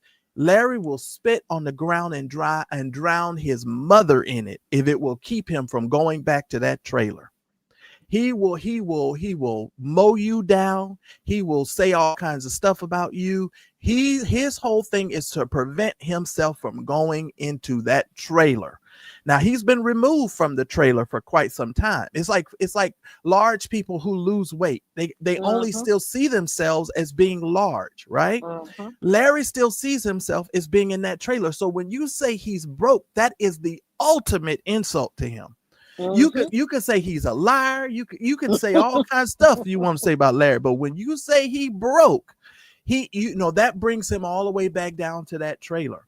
And that's the danger of that. Now, let me just mention this about Bernard Jordan, because I know people keep saying, well, y'all are not concentrating on Bernard too much. Let me say this real quick, because I do have a class that I need to go teach. Let me say this. Y'all know I ain't no fan of these preachers. It ain't no secret. So Bernard Jordan has his issues too. And yes, he needs to be held accountable too. But if these allegations are true, then there is a remedy for these things to be handled. And there's a way that certain things should be handled. But passing notes, it's like school behavior, passing notes in class to try to get your friends to go do things because you, like Dr. Blue said, you don't have the testicular fortitude to go do it. That's not how things should be done. Hey Marcellus, let me ask a quick question, just for my clarification. On that email from Larry that you read, didn't it explicitly state his alleged attraction? Can you go back and look? Can you read that part that says I'll read it again. For young men, just the young men piece. He said, because this is one long run-on paragraph, so y'all forgive me. The young men piece. Yeah, this is in the young man piece. Real quick, before you read that again, let me welcome Sunny. Sunny Love Always to the panel. She said, I am disappointed in this commentary. Y'all holding everybody but Bernard accountable. We should listen to him because he's 60 with money. Using the panel's logic, Conscious TV is the prophet, not too much on him. So in a minute, she's going to express herself, but we're going to listen to this email one more time.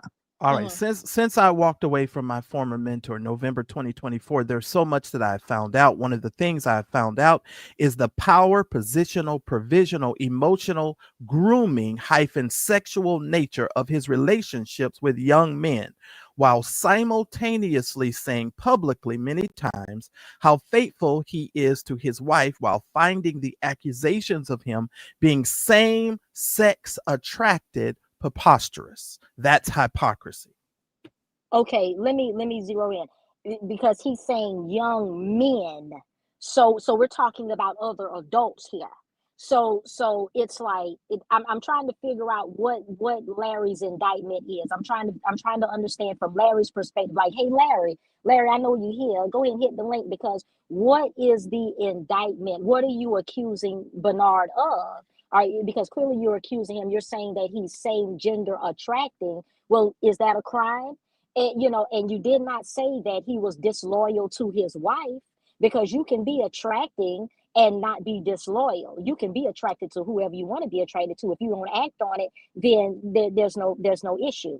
So I'm trying to understand what Larry is trying to prove here. I mean, even if he is same gender attracting, that's not a crime. That's not an indictment on his morals, on his character, nor his integrity. It might, if it's true, if he's attracted to men, so what?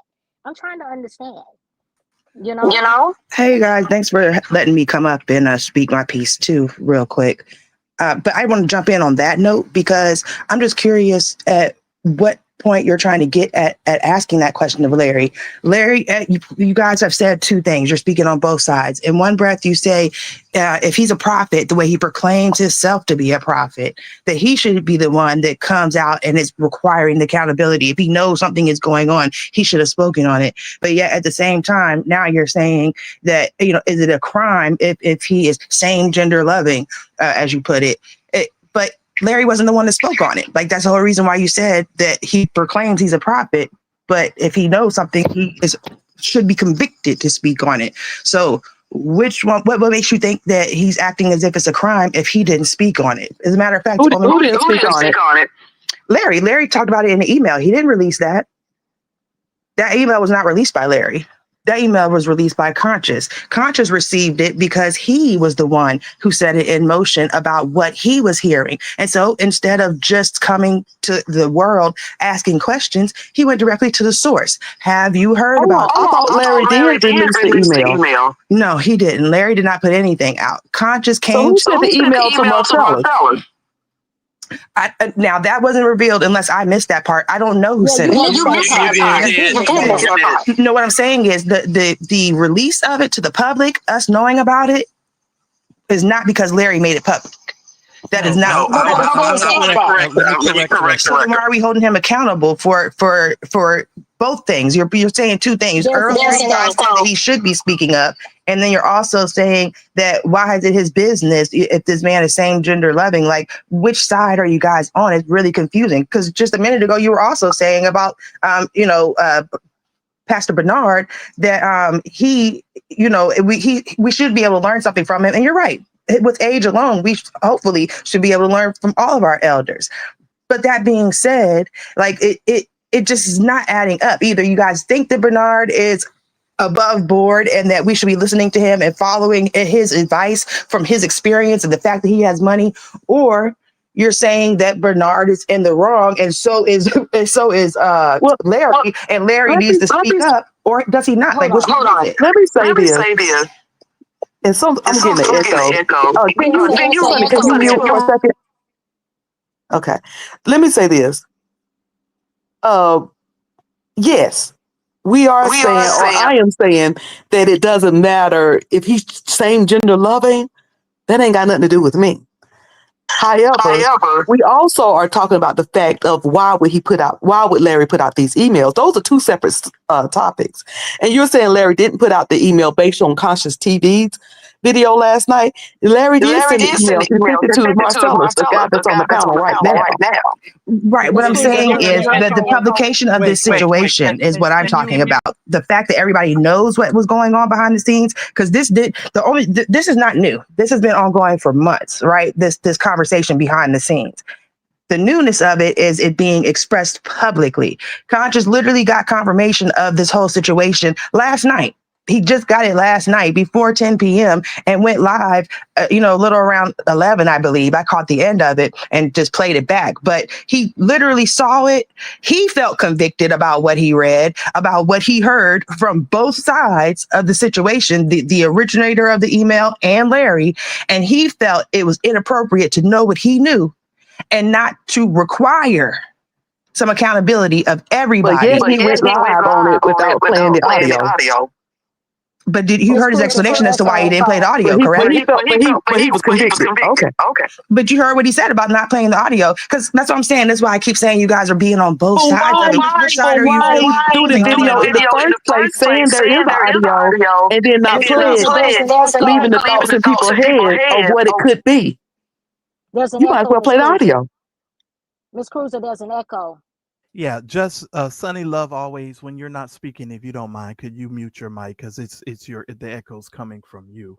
I actually was muted. Okay. I just unmuted myself.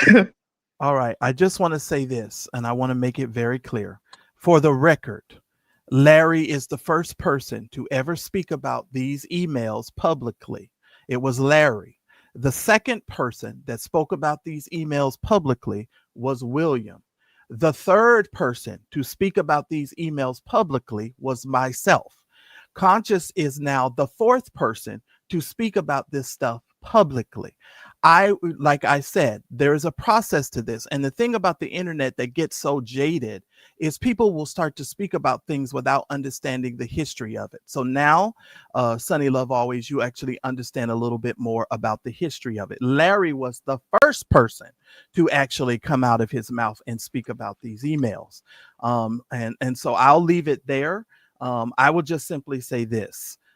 It's not a matter of playing both sides. It's about being balanced in your processes. And I find it interesting that you said that this other content creator found it that it was his responsibility and duty to report the things that he had learned, because when other information about his said mentor was presented to him and other information was presented to him in the same likeness regarding the same type of thing, he didn't find it necessary to speak on it in a manner that brought balance to the conversation. He actually went after the person who was talking about his mentor. And then, so when we talk about balance, there has to be balance all the way around. And it's unfair to ask other people to be balanced in that aspect if we're not going to be truthful, overarching. Because this is the same type of situation that was spoken of on his mentor, Larry. But he didn't take the road of, hey, let me go and investigate and find out all of this. He went on the attack. And so I don't know, when we talk about balance, what type of balance we're speaking of. And I don't know, maybe you all can give a different level of commentary to that. But I just think that that's not fair to us when it comes to saying we're playing both sides. I respect that. And I understand what you're saying about balance. And I agree 100%. But here's the other part that concerns me about the balance that we have come to find in 2025, particularly the balance we find in the church in 2025. I have a problem when we're not holding church leaders accountable across the board. This loyalty thing, or whose side you're on, or who you follow the longest, or who you believe really is a prophet and who's just anointing themselves as a prophet. Like, all of these things, to me, should go to the wayside when there is any question of abuse of any form. I don't care what it is. And unfortunately, it seems like we only talk about it when it's same-sex related abuses, when there's so much more happening within the church. I do believe that there should be balance in how things are spoken about, how they're presented. But I also think that we are at a space where we no longer can continue on a path where we are not demanding accountability and forthright honesty. And I feel like what Conscious did was to put on the table more information than has been spoken on as of late. Because like you said, now I'm gonna ask you about this in a second, but you said that Larry spoke on it first, then McCray was second, right? That is correct. Yeah, okay. So, and that whole pattern that went down before it made it to Conscious as the fourth person. That being said, I feel like what Conscious spoke on, what he released, even though he didn't play the audio, and he explained why he didn't, but even though he didn't play the audio for people, I feel like that was a call to the carpet. It was enough information where none of them can any longer hint at anything. They can't just mention an email. They can't kind of suggest what it's about. Now, we have to have a real conversation, and some real accountability will have to be had about this, because there's no way to uncork this, to recork this bottle. You just can't. It's done. And I feel like that is the thing that we should be focused on. To me, that is the balance. The balance should never be on to err on the side of a potential threat. The balance should be in excavating, revealing, and forever holding the truth to the light. Period. Forever That the truth to the light. email is unethical. That email was unethical. Very. There was no background given with the email. And like I said, number one, good afternoon, everybody. My name is Tarsha Global. And I'm just here to just give brief commentary on your conversation. Hello, Cruiser. How are you? Hello, I'm muting so we don't get an echo. But hello, everyone. Sean has rejoined, and Tasha Global is on the panel also.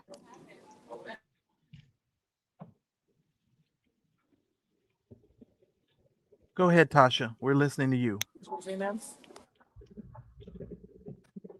I just want to say one more thing. I'm not sure what happened to the other person, but if you look at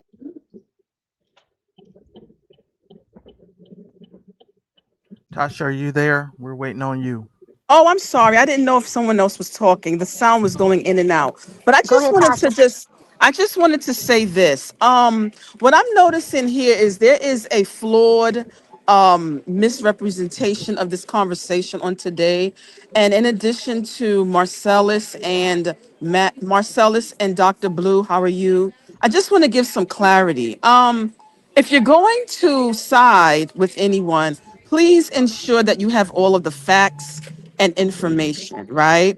So the information that was given on another platform that showed an email, in my opinion, was unethical. Okay. And the individuals that are on this platform, such as myself, Marcellus, and Sean Talks, and all of those other vloggers who have been out here in the vlogosphere speaking on behalf of victims, is an injustice to say that we are siding with anyone who is an alleged abuser. So I just want to get that straight, okay? What I want to say on today is that Larry Reed has been the author of confusion. He is the person that started all of this.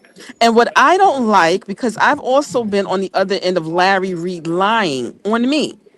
When you come out here to refute the lies, people want to attack you like you shouldn't come out to defend yourself. Okay.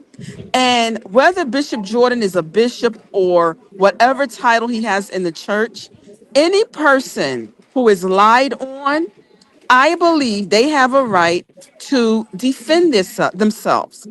What I will say is, at this point, I would like everyone to go in their corners and work it out with God so that this doesn't escalate any further. Larry Reed is the person who forwarded the email to multiple vloggers. There was only one vlogger who decided to take it upon themselves to read the email in the form of trying to act like they're doing justice. That was not justice. It was unethical and it was unnecessary. There was no other background proof. Where are the alleged victims? Where are the other people? And where is the other backup? They call it proofs and receipts, right? And so I'm just going to close out by saying this. Nobody is covering up for any pastor over here. I know I'm not. What we're saying is that at the end of the day, there has to be some type of ethical responsibility. Larry has created an entire community of trauma bonders. And what they do is when Larry comes out with something, they never hold him accountable. He's the one that brought to the public that his relationship with Bishop Jordan was over. Everybody else was minding their business. And even according to Bishop Jordan, he was minding his business when he found out. That was something that two people should have handled privately. But because Larry is a trauma bonder, an attention seeker, and in my opinion, a narcissist, he utilized his platform to start this entire unnecessary firestorm to lead where we are now. What happened on that other platform was not justice.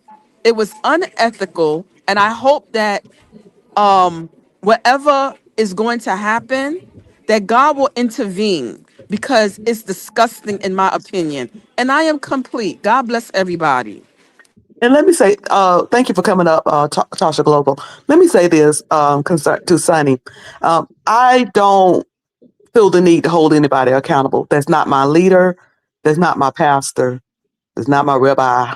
Not my priest. Ain't my prophet. In fact, I don't even do prophets in this dispensation of grace that we live in. I don't, but y'all know me. I lead everybody to believe and worship and to have any religion they want. That's your choice. I don't hold nobody accountable to anything. I have a hard time over here holding myself accountable. I'm not holding another grown man accountable. So the purpose for my video this morning is not to straighten out preachers. My point is this video that I did this morning was talking about what I felt about the email being put out and passed around without any audio. All these accusations and suggestions and no receipts. Well, Miss Cruiser, let me add on to what you just said. Think about it. The email was sent out to several vloggers without an audio. How does this other vlogger, who's not even in this whole what y'all call sector or space, how does he then get this audio, this salacious audio? Where does this audio come from? Because there's only two people that could have sent him this audio. Let me say this real quick. You guys got to think sorry, about this stuff. I just got back on because I had got out. I'm running around and I got out. I guess I missed some stuff. Jekyll, I want to publicly apologize. But I want to say this real quick before I get out again. One of the problems that we're having, and I'm noticing this because when is it sunshine, sunny, whichever one came up. One of the problems is people take a little bit of what they hear and they run with it. You don't get the whole story and the whole thing about who's first, who said it first. Really, none of that kind of matters. It's where it originated from. And the originator for the last year, I'm going to say, has been Larry. Why can't it, he's the one who's not being held responsible for the things that he is doing. And when people get upset, they start talking because of their favorite content creator has said something, and their favorite content creator could be wrong. But you can't take what everyone says for gospel. I say it all the time. I don't even take what my mama say all the time as gospel. So I'm definitely not going to do it with anyone else. And another thing that I want to bring is everybody is saying what Bishop Jordan is doing with the bloggers. And I can say it because I'm a part of it. The speculations that are going around are so incorrect that it's crazy. And until someone gets one of the people who were there and asks them exactly what happened, everything that's being said is kind of nothing because you're still speculating. All of us have platforms, and not one person that has done commentary on it has said, hey, come up and tell us what happened. Come up and explain to us what you all are doing, because you're wrong. And everything Just a that quick happened question, last Sean. night was Ju- wrong. Just a quick question, Go ahead. Sean. So, is it okay for us to take what Bishop Jordan said he was doing with y'all? Because, you know, he's actually given commentary to what he said he was doing with you all. So, we may not have asked you guys, we might have just taken what he has said. So, is it okay to take what he has said and base it off of what he said? You can, but when you say better blogger, that better is wide. So you can't, even if he says being a better blogger, that can mean several different things. Oh, If you can absolutely. see someone, that's like if I see you doing something and I know what the repercussions are for doing that, if I can come to you and say, hey, you can do this, but just do it this way because they've been through it, what's the harm in that? Well, I understand, but I think some of the people speak about it in a manner that is ambiguous because from its genesis, it was ambiguous. It wasn't as if he was trying to, you know, come out. And I'm talking about Bishop Jordan. I ain't talking about y'all because, you know, it's neither here nor there. But what I'm saying is Bishop Jordan said it in a certain way to be ambiguous and to cause people to create a stir and to create the conversation. Because when you look at how everybody has been moving around that space, it has been, oh, look, they're all talking about us. Everybody's talking. The whole world is talking. Well, the whole world wouldn't be talking if there was clarity and it would not have been so ambiguous. Now, for those individuals who do care and want to know, then they, of course, can, I'm assuming, come to you guys and ask those types of questions. But to the people who don't care, I think that they speak in generalities and they're not just being specific or talking about you as a collective, if you understand what I mean. I get that part, but also, too, if you don't care like that, then why still talk about it? If you want clarity on it and talking about it, that's different. But if you want to take your opinions about what it is, then that's two different things. I can answer that also. As someone who's been in this space for quite some time, the reason why individuals may talk about it is because they respect the space and they respect the people that are in the space. Regardless of how many disagreements we might have had, you all know who follow me. I have told you all that you all deserve to have your voice. And I don't believe in squashing the voice of any content creator. So the importance of it is this: it is understanding and respecting the space that you're in, and understanding that all of you deserve to be respected. You all deserve to be treated as professionals. You all deserve, and even though there may be some activity that is not as professional as it should be, you still deserve to be treated in such a manner. Now, the onus, as far as I'm concerned, is not with those vloggers who participated in whatever gathering, and I'm sorry, I don't know the word to use, or the meeting that the individuals had. The onus is in the person or that started it. The genesis of it and the conversation of it started with Bishop Jordan. And so that's where most people are going to well, I know I am. I'm going to glean to get my information is from the person who's saying he wants to cajole a bunch of vloggers together. And what you all may not be aware of, but Bishop Jordan is not the only person that's trying to do this. But that's also another thing that people have to understand. In the church space, so to speak, there's a whole lot of moving parts behind the scenes that, I mean, I'm not going there because that would be for another conversation and day. But listen, Bernard ain't the only one that's trying to get all y'all in the same space, and they're moving a certain type of way behind the scenes that if Exactly. and I'll hush, but yeah, I'll leave it there. So And let me Sean, just, can I ask go a ahead. quick question? Can I ask? Okay, so Sean, let me ask you something, and you make a compelling point because you were a part of the collective, or whatever we want to call the group. Now, as a participant, as someone that was selected and invited to participate, what if someone asked you to define what was the purpose of this collaboration or of this conference and convene? What would you say? What is your interpretation of why you guys were there? What was your reason for participating, if you don't mind us asking? Um, my reason for participating was because when you've been in a certain place for a very long time and you've seen a lot of things, even though people may have had bumps in the road, by them having certain experiences, there is still something that you can learn and grow from.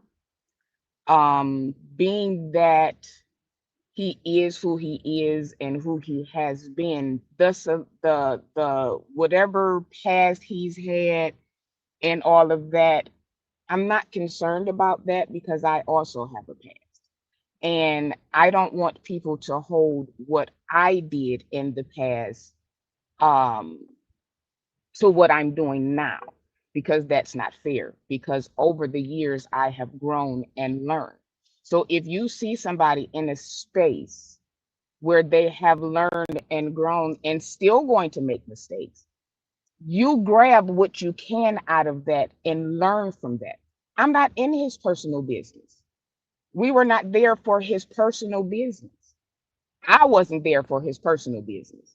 So when it comes to that aspect, I don't have anything to do with that. And nor does it have anything to do with me. I went to learn some more things that I did not know. And That's I fair. did learn some things that I did not know. Also, he learned from us some things he did not know. That's fair. So Let me ask you it, one quick follow-up question, because that's fair what you're saying, and I understand exactly where you're coming from. You know, that makes sense. One quick question. mm, That was those were your feelings, and that was your intent, and that you went with you went with honest intentions. You went with pure intentions, and you wanted to glean and learn whatever you could, and you were sincere, and I get that. And I actually believe that that's what your posture was. I really do. My question though is, do you think, and of course this is only opinion because we don't know, right? But just from your experience, just from what you've seen and observed, and what you kind of could glean from being in the room, even when the cameras weren't rolling, and even prior to you guys all converging onto Orlando when it was all being planned, and whatever conversations you may or may not have had with Bishop Jordan and all of the planning, before the day occurred. Mhm. Do you think, Sean, that Bishop Jordan's intentions for galvanizing you guys together, do you think it's a two-point question? A, do you think that his intentions were pure? And B, do you think that had he and Larry never fallen out, that he would have ever reached out to any other vloggers and tried to form relationships with you all? Do you think that his intentions were pure, or do you think that you guys were kind of like, a means to an end, or kind of like you guys were utility? You were something, you were, a resource that he could utilize to make his, point to Larry, if you will, like a get back, type of a thing. What are your thoughts? See, I like this. This is what I like. I'm gonna answer both of those questions with one answer. Um, he asked Larry to do this, To do what? to set up these, to get vloggers together to do this. This was not his first go. He didn't say, "Okay, y'all don't like Larry, let's stick it to him." Because Okay. personally, I don't not like Larry. So that's not the thing. I know William don't not like Larry. So that I know St. James don't not like, because you disagree with someone, or you don't follow somebody, or you don't uh engage with them, does not mean you don't like them. We have to use these words correctly. Not liking somebody and disagreeing with somebody is two different things. Yeah, I But understand that, but but can Sean, you you know answer This the there's was a question? not You a did, history. yeah, not to cut you off, but can you actually? I'm just hoping that you will actually answer the question that was asked. I'm going to answer it. That's Okay. that's what I'm getting to. This was not a "I don't like Larry, let's get these people together." This was presented to Larry. If y'all go back and listen, this was presented to Larry way before they fell out, while they were in good graces, while they were mentor mentee. He did not do that. Instead, rift was being thrown out between the content creators. So no, I don't think that this was a ploy to get back at Larry. And he did try to do this before. This is not the first time, and this is what people are misunderstanding. He asked Larry, I'm gonna be specific. Bishop Jordan asked Larry to get content creators together to do this over a year ago. Okay. Well, I'm gonna speak up for myself, and then I'll go to anybody else who speaks. The reason why I have an issue with this answer is this, Sean. Here's my issue with the answer. It's really a false comparison, because comparing the fact that he wanted to go into this with Larry versus him cajoling all of these individuals together after him and Larry have fallen out. You And we've been, misunderstood what I said. no, I know, I clearly heard what you said and I understood what Not you if you're said. saying that, because I said he asked Larry to get the content Oh, I creators understood that. together. I It Not understood that doesn't that. he jive. asked Larry to do. Let's eliminate Larry. Let's say he asked you over a year ago Uh-huh. to get the content creators together, Hmm. and you didn't. And then he found someone else. Let's say Joe Blow Hmm. had a stage, and he then asked him, "Joe Blow does this. Will this still be a problem, But or I is think, it because it's just Larry?" but I think Dr. Blue's question sort of alluded to the motive behind the bringing of the individuals together more or less. I think you answered the question by simply saying that he asked Larry to do this a year prior to. So you, because he asked Larry to do it a year prior to, really don't attach any sort of hidden motive to him coming around now and doing it again. And what I have said on my platform a million times is he was over with Larry's from what, since 20, we'll say 2019, even though it was before then. I'm just going to say 2019 because it was before then. So let's just say from 2019 onward, he's been over there with Larry, and there has been no bringing of vloggers together to have these sort of conversations or do whatever is being done. So I typically, in my mind, have an issue with the fact that, you know, there doesn't seem to be an underlying motive. Now, I am of the opinion that there most certainly is an underlying motive to this, of putting everybody together, but I don't think it's for the reasons that you all think I think it's for, and that's a discussion for another day. But I understand where you're coming from, but it just leaves a lot of questions there for me. There's a lot of holes in the cheese, and it's like Swiss cheese, but I understand where you're coming from. I do. I get it.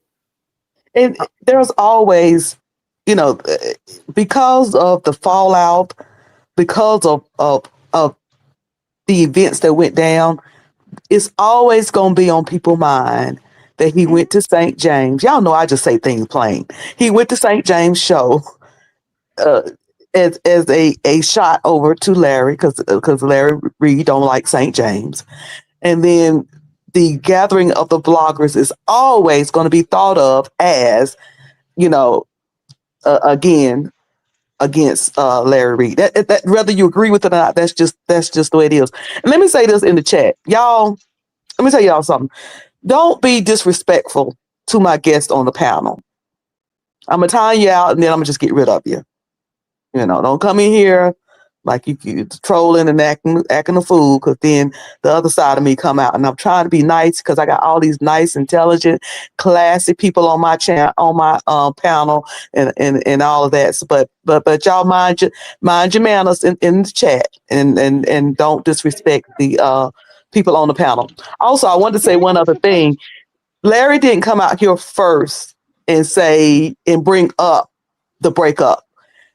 How that happened, and somebody can correct me if I'm wrong. It happened with a $49.99 super chat in 49.99 William super chat. McCrae's channel from Lady Sure did. Dimples.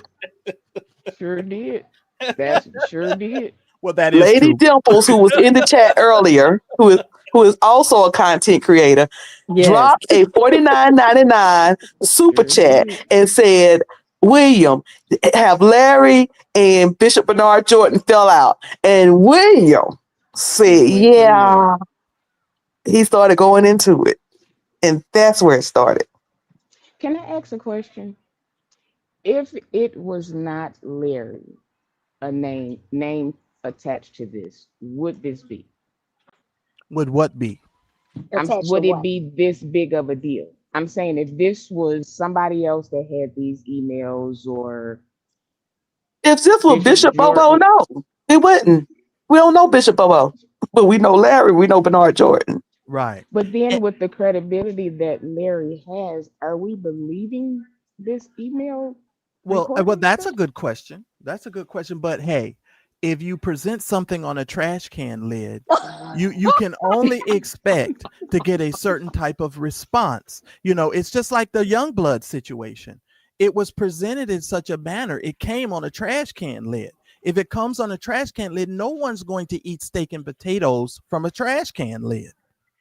There's always going to be some level of speculation going on when it comes from certain individuals. That's why I have said in this place, in this space, people, if you have a story to tell, there are way more, in my opinion, integral people who can tell your story with a level of excellence that can bring out the true essence of what you're trying to convey than to keep going to these trash can lids.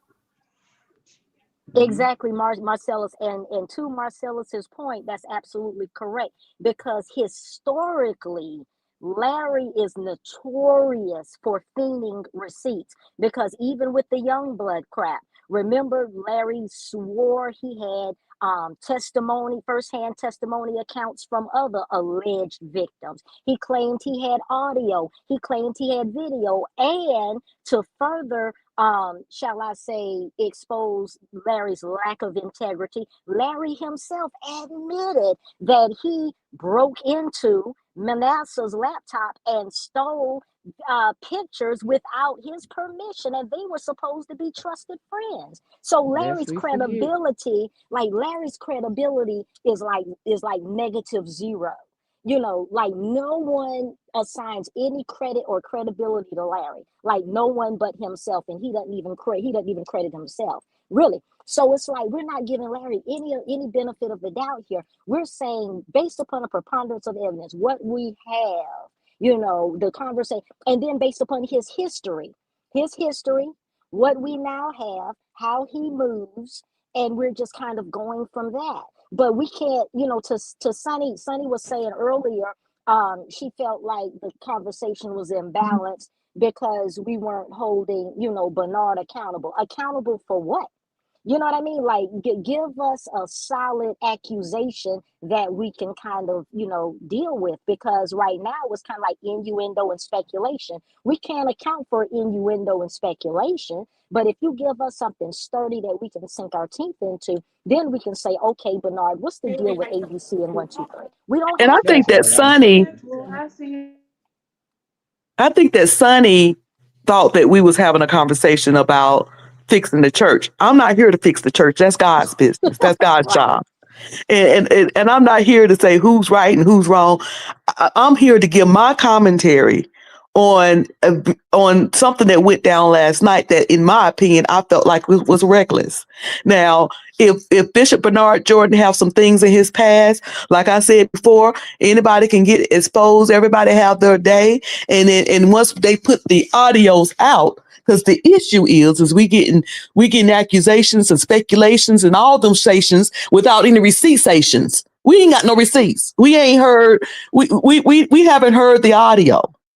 Well, And so even people if, keep coming out and doing content on the audio that they're not sharing, and that's the issue that I have with it. I'm not saying that Larry's right. I'm not saying that Bishop Bernard Jordan is right.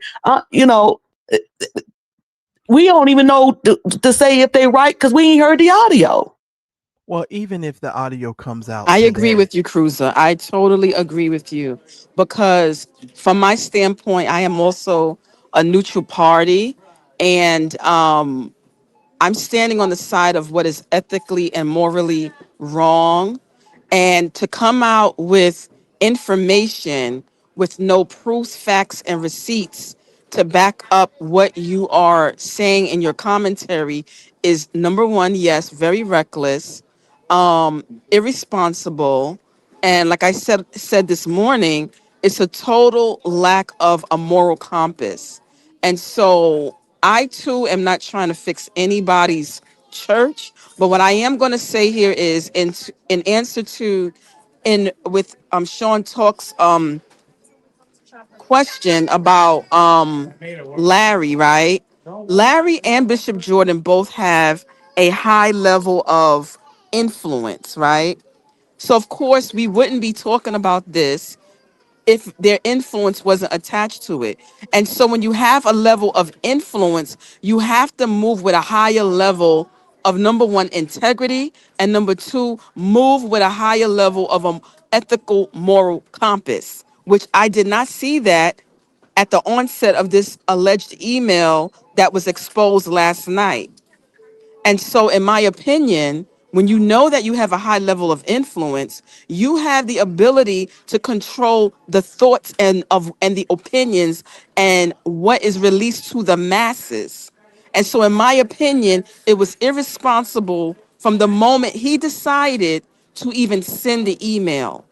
And from my standpoint, I would like both parties, Larry and Bishop Jordan, to just go now and please be quiet and allow the Lord to heal both of them so that this entire conversation can stop. And I am complete. Dr. Blue, I wanna say this before just a thought that came to me. you know, the sad part about this is, you know, you you have an expectation, and Tasha, I want you to hear me. You have an expectation that for years you can see how a person moves. It's like when Dr. Angelou says, when a person shows you who they are, you just have to believe them, you know. And even myself personally, I had to come to grips with the fact that I had certain expectations on people that they were never going to live up to, or they were never going to abide by, because it was just the expectation that I had, right? And I think in all of this scenario, people are expecting certain things from certain people in this scenario that they are not going to get. If you think for 1 minute that this individual is going to go to his neutral corner and behave himself, you are delusional, because the whole time he was running around saying how much he loved Bishop Jordan, he was sending out emails. The whole time he was telling all of these people all of this stuff out in the public, he was doing something contrary to the stuff that he said. The expectation from that individual is for him to continue to do what he does. That's why I came on here to give a message. First of all, Bishop Jordan don't need to trust this man. He needs to stay as far away from this man as he possibly can. So to answer Leah Marie's question, Leah, you know I love you. I believe it's on both sides. Oh, everybody. Well, let me hush. I ain't gonna say that. Hey, Marcellus, let me ask you a quick question. As it pertains to the date that you received that email and the infamous Lenox Mall meeting. Now, I have a two-part question. Number one, what is the time distance between those two occurrences, the infamous Lenox Mall meeting and the email that you received? And what are your thoughts on the Lenox Mall meeting? Do you feel that that was engineered, and if so, by whom? I received this email on November the 26th at 7:50 p.m. That is the date and the time of the email. Now, you all will have to tell me when the infamous meeting, the date of the mall get up took place, because I'll be honest, I ain't even thought about it like The that. day after The mall was Sunday. Okay, so I can't think of what date Sunday was. hold So on, let me pull up my calendar. after the Thanksgiving. email had already been out when And they Lord, met at the why mall. Lenox Mall? Right. Dr. Blue, when you brought it out, why was Thank you. that down there at Lenox Mall? Come on here. So Child, the nobody go to no Lenox Mall. Go ahead. So the 26th is on the Wednesday, right? Thanksgiving was on no, wait a minute. Was this Thanksgiving? Friday. No. It was a Sunday after Thanksgiving. That's Okay, Sunday so- right Yeah. after. Okay, so that would have been the 30th. So he sent it on the 26th. The meetup was on the 30th. Okay, so do I think, Dr. Blue, that it was staged? I'll be honest with you. No, I don't think that they staged it. Maybe if you can give me some more, y'all be having some different thoughts. That's why I like listening to all y'all. I don't think it's staged, but That was why I said during that picture that Larry's look was the way that it was, because it was one of them, do he know about the email? I think that was constantly playing. And then the fact that you quote unquote apologized to Bishop and then turned around and apologized to First Lady and telling you that you loved them, knowing that this email was going around. Well, like I said on my platform, I don't believe, now this is just my own opinion, you all. Now, Larry could have some love for Bishop Jordan, but I don't believe Larry likes Bernard Jordan like that.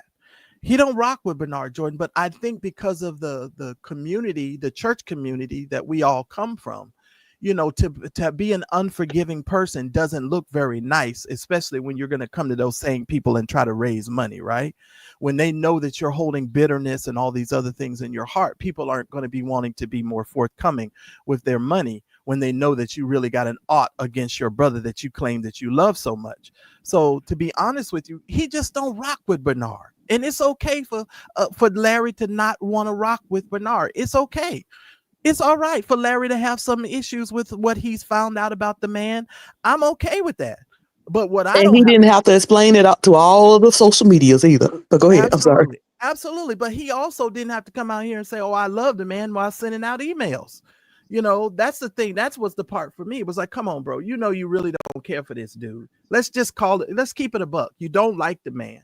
All right, it is what it is. I'm with you. If you don't like him, you don't like him. I don't personally care for a lot of his doctrinal stuff. I don't know him as a person, so I don't like that aspect of him. But Dr. Blue, I think the question is well merited, and I think that hopefully I answered it. Well, let And me say then this real too, quick. oh, sorry. Y'all done made Thais drop down. Thais said, "Oh my effing God, the mall meeting was not playing." I don't think it was playing either. That wasn't playing. Linux is Linux. Well, you know, well, Like listen, Linux is Linux, but you know, all them Negroes who can go through the entrance where they have the valet Valet parking party, and right? and yeah, things, as William would say. I don't necessarily think it was planned. But let me ask this: do y'all think? And I'm glad the mall got brought up, even though I'm sick of them all. so Do y'all think that somebody said Larry was ambushed? And I don't think they mean as in playing, okay, put Larry here and then we're going to show up and then Bishop is going to, grab him from behind and speak. But do y'all think that Larry was put on the spot and he had to be friendly? Let me say this. Now, I think my question when I looked at the video, right?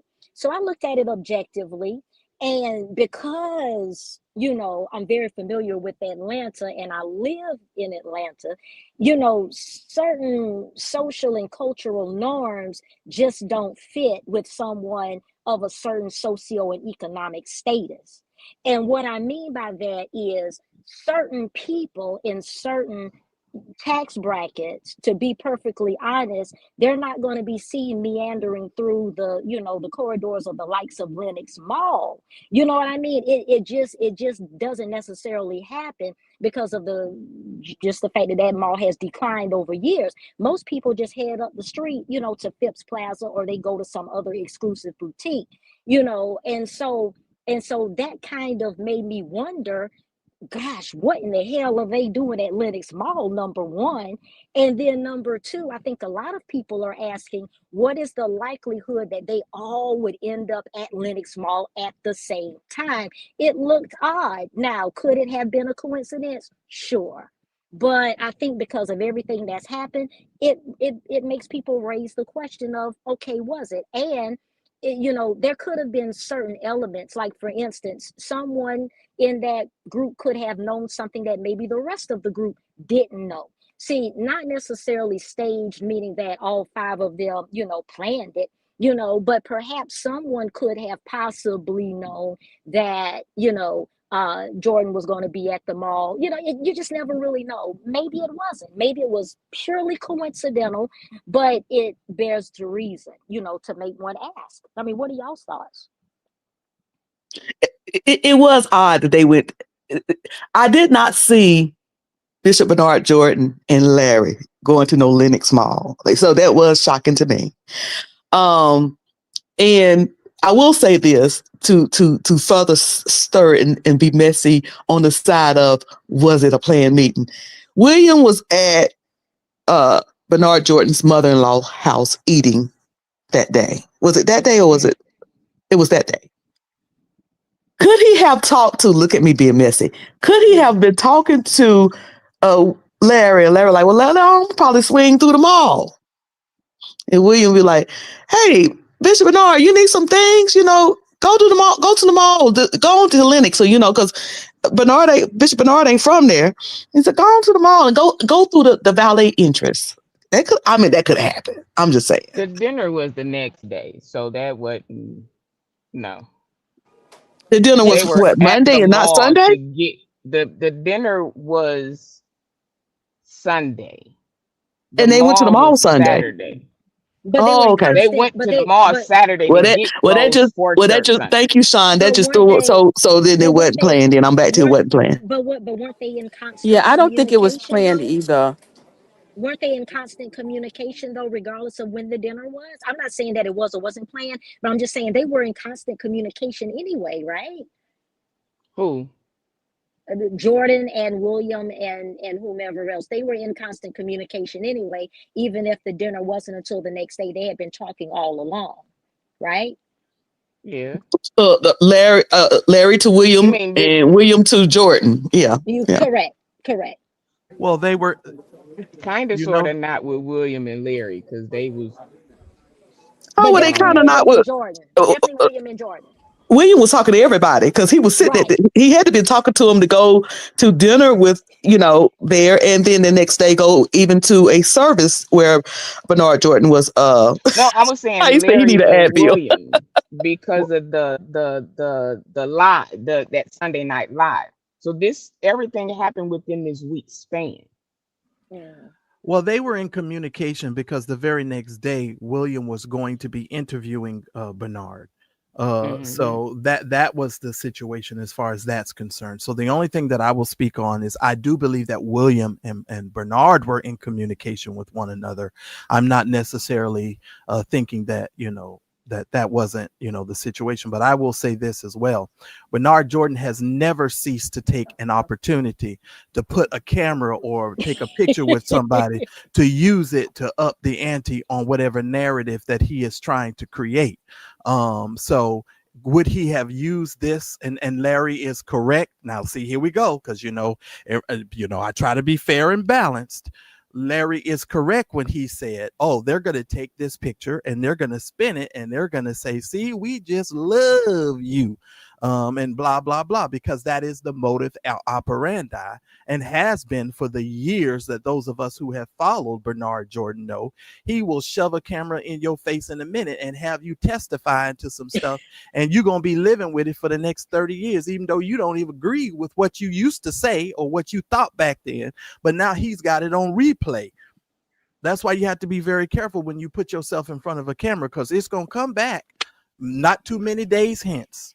Who Well, I recorded the think in the days video? that we are living in, we don't have any control over the camera. You know what I'm saying? Mm-mm. Like whoever the people were that was with them was like, "Ooh, this is a moment." They've been beefing since what, June? They've been beefing since June that we could see, and now they're together. I'm And Yeah, of but course, interested the in knowing. phone's going to come out. I'm but you interested in But knowing just who to recorded that video. I'm interested in th- knowing who recorded that video. okay, I'm gonna say this. Bishop, there is always somebody doing something, whether it's video or camera, no matter who's around, be it Larry, Bubba down the street, the fireman, But the it's bird. important to know, Sean, in this instance, it's very important to know who recorded it and who sent it out. It sound like Sean is saying it was somebody from Bishop Bernard Jordan's camp. Absolutely. No. The video came from, there's always videos. There's a video Uh-huh. of every day. The Correct. picture, there was a question posed to both Bishop and Larry if they could take the picture. No, the video, The pic, Sean, who made the video walking behind those three gentlemen? Who was that? Because they were very close the physically. videographer. But that wasn't because of the Larry thing, is what I'm trying to say. It What was it wasn't because? because it's just natural. That's not natural. well, It I think that's the just question like was some answered in the chat. celebrities have people follow them around. Just like Diddy had people following him around for those days, there are people who just do that. When Well, I'm out who with leaked it? certain people, it Who leaked wasn't a it then? lead. It There's wasn't a the lead. St. James just answered it. Chef Uh-huh. Aubrey recorded it. Chef Exactly. Aubrey. That's in Okay. Chef Aubrey's in Bishop Jordan's camp. Gotcha. It didn't come out because they saw Larry. That's what people are failing to realize. So let me get this from your perspective then, Sean. You're saying that they were recording uh Bernard Jordan as he walked through the Lenox Mall, and so it just so happened that they randomly got this particular instance at that particular time. That's your position. Yes, and I'm going to say that because not the entire time, it could have been, I don't know. But Mm-hmm. while we were walking around, there was video. Oh, so you were Yes. there too? Hold on a minute. You were there too, No, Sean? no, she's Not at the referring to mall. when they I'm were in saying when we were Orlando. in Orlando, Mhm. there was Oh, I video. can speak. I would like to speak from my perspective. as someone who is actually a part of Zoe Ministries and the events over there. Um, what I want to say is that when I was over there, Bishop Jordan has a full time social media person and camera person that follows him around when he's out in public. Whenever he is out somewhere, someone always has to have their phone ready to record everything that he's doing. So when I saw the video, I wasn't really alarmed about the meetup. I think the only thing that, from my honest opinion, I felt like even though I do know that Bishop Jordan does have a camera person that follows him around, or if it's not his hired camera person, someone on his team always is ready to film the things that he does throughout the day because he then posts it on his social media. Oh The my only thing that God. I felt, the only thing that I was wondering was about sometimes in certain moments should everything be recorded. So that was my perspective on it. Tasha Okay. Glover, I don't mean to be laughing, but what kind of Willy Wonka and the Church I'm just Factory I'm crap just is telling this? y'all. I'm just telling you what. And who is this in the comments? You Thank met you, him because they once or think I'm twice, crazy. and now you know everything, girl. But I don't know if you're talking to me, but I'm telling you my experience over there. Were you over there? Did you Tasha, ever stay go out to of the meet him? comments. Tasha, stay out of the Okay, comments. Don't look at so the I'm comments at just all. sharing Mhm. from a neutral party my experience. And so when I saw the video, and I believe when I signed, I think over there, sometimes you go to things, they ask you if you want to be recorded too. But so when I saw the video, no, I wasn't surprised at the meeting. I didn't think it was a planned event. I would say I think the part of the video when they were talking to each other, for me, I felt like maybe that shouldn't have been recorded. But again, that's just my personal opinion of this whole situation. And that's all I wanted to say about the video recording. Okay. Bye bye. All right. Well, thank you, Tasha Global. Dr. Blue, can you still hear me? Yeah, I can hear you. Okay, because see, this is the stuff for me. I don't care nothing about this mall. I don't care nothing about this here meeting. The only thing that I've been trying to tell people is, for me, the danger of this entire thing is the nature of these two gentlemen's relationship and coming out to the public. It's created quite a stir. And I Right. think I think the problem is when one man says I love you while on this other hand sending out these emails. And we're not going to hear the end of this. I want you all to understand the whole purpose of sending these emails was not to quiet this down. So if you're of the impression that some kind of way this is going to dissolve and go into the abyss of the internet church sector, you can forget it. This is now the ramp up. We're in the ramp up. Right. Right. And then too, one thing that we all have to be reminded of, being whether we're a content creator or, just observing period, is the fact that we will never know the full content, and the full editorialization of that relationship between those two men. Like, we will never know everything. We're only going to know what the two of them are comfortable sharing with us publicly. So while they had a very public fallout, to Marcellus's point, or whoever said that earlier, or Sean, I forget who kind of said this. We would have not even known that there was a fallout had it not been for the $50 super chat. And then William, in true form and fashion, not being able to hold water. When the question was asked of him, he answered to the best of his ability and pretty much let everybody know, yeah, there was a fallout. Had we not known, had it not been made public, even in that small regard, we wouldn't have even known. And I think that it's a great possibility that Larry and Bernard's relationship would have just, kind of evaporated into the abyss. And then, Larry could have just said, oh, well, he's still my mentor. I still care about him, but, he's involved in other things, etc. But William kind of blew up the spot, so to speak. And now it's all out there. It has. It has. Thank you, T2. Thank you. Let me make sure I get everybody. Um, Royal Bristol, Royal Bristolonian, and thank you.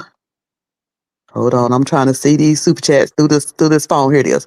Thank you, Jessica. Thank y'all for the super chats. Appreciate it. Now, Dr. Blue, will you be, or did you bring your channel back? Well, will we be hearing from you soon? I mean, I don't know because I don't know. I don't really go live unless, there's really something to talk about. I pretty much kind of put all my thoughts out there, just now, today. I feel like all of this stuff is gonna die down because Yeah, it will. one thing that I will say and that I do believe is that Jordan did say on Chris's show, he did say that Larry was coming back to his house, so to speak. That Larry was coming back. And I do believe that Larry will come back, but not necessarily because, of the finances that he stood to gain or did gain through his connection with Jordan. I don't think it's really just that. I think that they had such a deep soul tie emotionally, so that I think Larry's going through emotional withdrawals. And I think Larry really misses that relationship. And I think that Larry will return. I think that what's bothering Larry is he wants to return with a measure of dignity and on his own terms. And I don't think Jordan is going to allow that. So I think it's going to be a little ebb and flow and a little push and pull until those two guys can come up with an amicable resolve, that will render them back in relationship again. I really believe that. What do you think, Well, Marcellus? I'm gonna be honest. I don't think Larry wants to have anything to do with that man. I'm gonna be You don't totally think so? honest. No, absolutely not. Larry has done too many things. He said too many things, and he's moved in a way that it would not be plausible for those two individuals to meet with a great level of trust. You would never be able to be in that type of relationship ever again because of the way that he has moved. I don't really believe Larry cares to be in that relationship anymore. And I think the way that he is moving proves that. Sending out these emails and how he's moving proves that. Because I don't think that Bernard Jordan, unless he was a fool, would ever bring that man back into the fold like that to trust him on that kind of a level. Now, Dr. Blue, you've been around for a while. When that E. Dewey Smith stuff jumped off and Larry could no longer speak about E. Dewey Smith, he had a plan to get out all of that information, right? And Right. we watched his plan and we saw him work and how he worked. And in this situation, he's doing the same thing again, and he is keeping himself and trying to look as if his hands are clean. But at the end of the day, as I said, if you wanted clean hands, you should have never sent those emails. You should have kept this stuff to yourself and just moved on. Now, if you're saying you're doing this for the greater good, you're saying, oh, I'm doing this because I want, he's coming out in the public saying he doesn't have any same sex attractions or he doesn't, let me say this. If it is a child that has had any sort of situation happen to them regarding Bishop Jordan, there are legal remedies to take care of those types of things. You understand what I'm saying? There is no need to come to the public with this. If you're so ingrained at helping the individual, then you should be going there and doing it, because there are laws now for these religious leaders that even if the person becomes an adult, they can still be held accountable for the stuff that they did to these people when they were children. You understand what I'm saying? So I just don't. I don't know. Maybe I'm thinking about it differently or wrongly, and you guys can help me out. But I just think if that's your motivation, then you should let the legal system handle it, and you should have went to your mentor, like some of us who have served bishops and pastors and found out things and said, hey, I'm going to need you to go ahead and step down or move to the back. Otherwise, this might come into play, and here's the situation, and handled it that way. And all of this could have been squashed and moved on. I'm very untrusting, Dr. Blue, of a reconciliation between the two of them. I'm sorry, I Well, don't see it. well, here's what I mean. I don't think that the relationship could ever go back to what it was prior. That ship Hmm. has definitely sailed.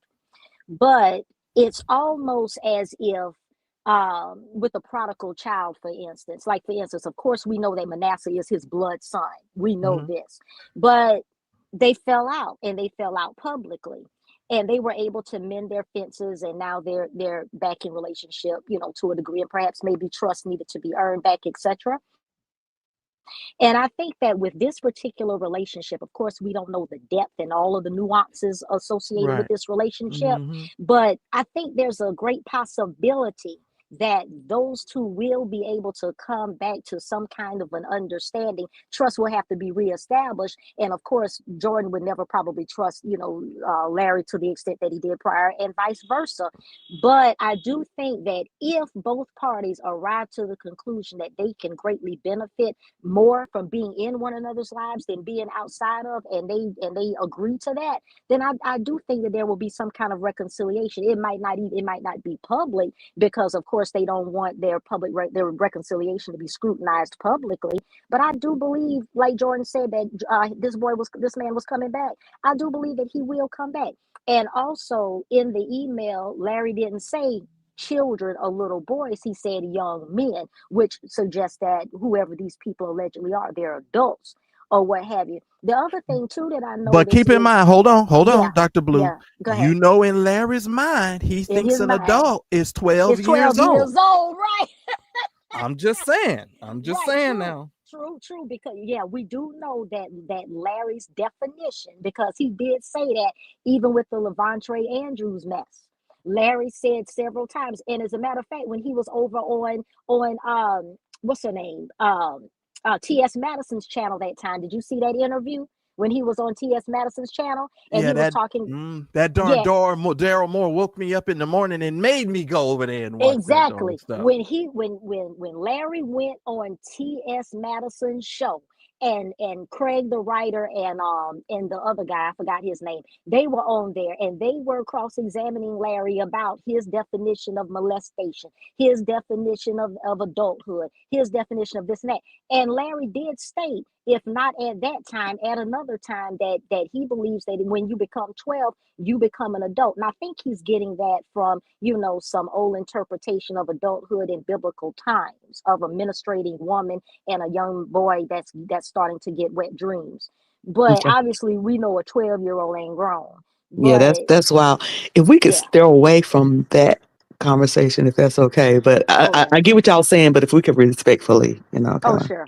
Okay. Absolutely. Oh yeah. And Mhm. what let's go back to this here email and this vlogger who put this stuff out. Let me say this to all of you all. And this is real talk.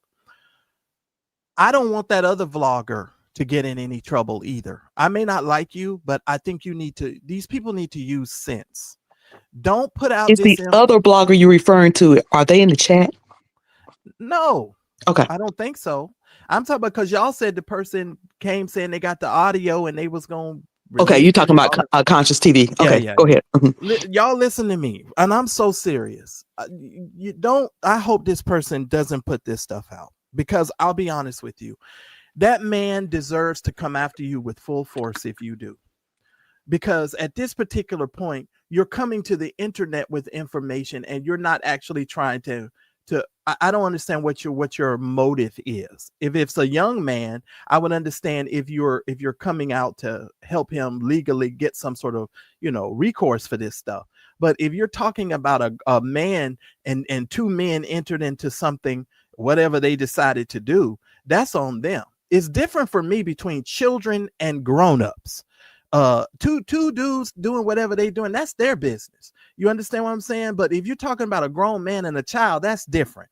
So I think you guys should be very careful. And again, to all of these vloggers, whoever you are in the vlogging space, you deserve to be respected.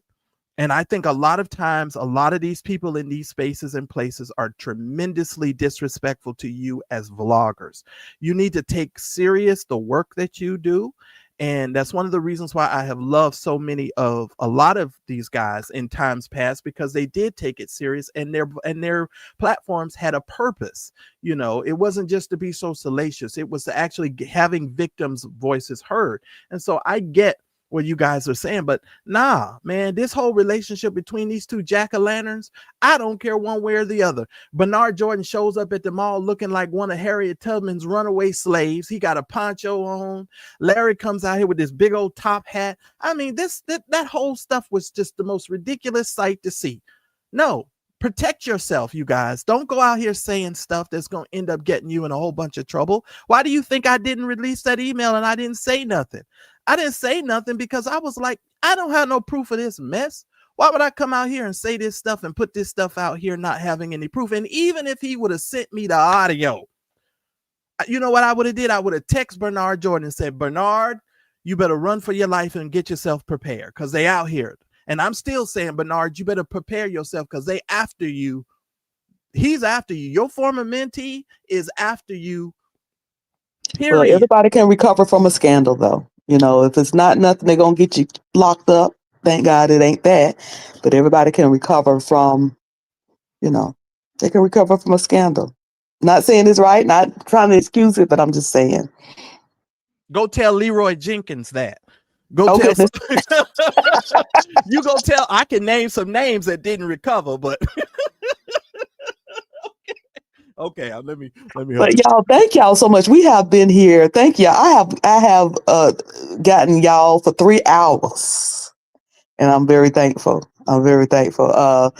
This has been a very good panel, and we discussed a lot of stuff. And I want to say thank you to Dr. Blue, Mad Church Disease, Marcellus, Sean Talks, Tasha K, Sonny. Sonny, if you're still in the chat, thank you. I appreciate, and I always respect an opposing opinion. Did I leave anybody else out that came on the panel? Did you mean Tasha Global? Tasha Global. I don't know why I want to call her Tasha K. I don't know why. Tasha Global. I'm terrible with. I have 3 kids, and I call them by the wrong names, and they always say, "You know, Mama talking to you." Tasha Global. Thank you, Tasha Global. Did I leave anybody out? I think I got everybody. No, I think you did a great job. Dr. Blue, I'm waiting for that button to be hit over there on that channel.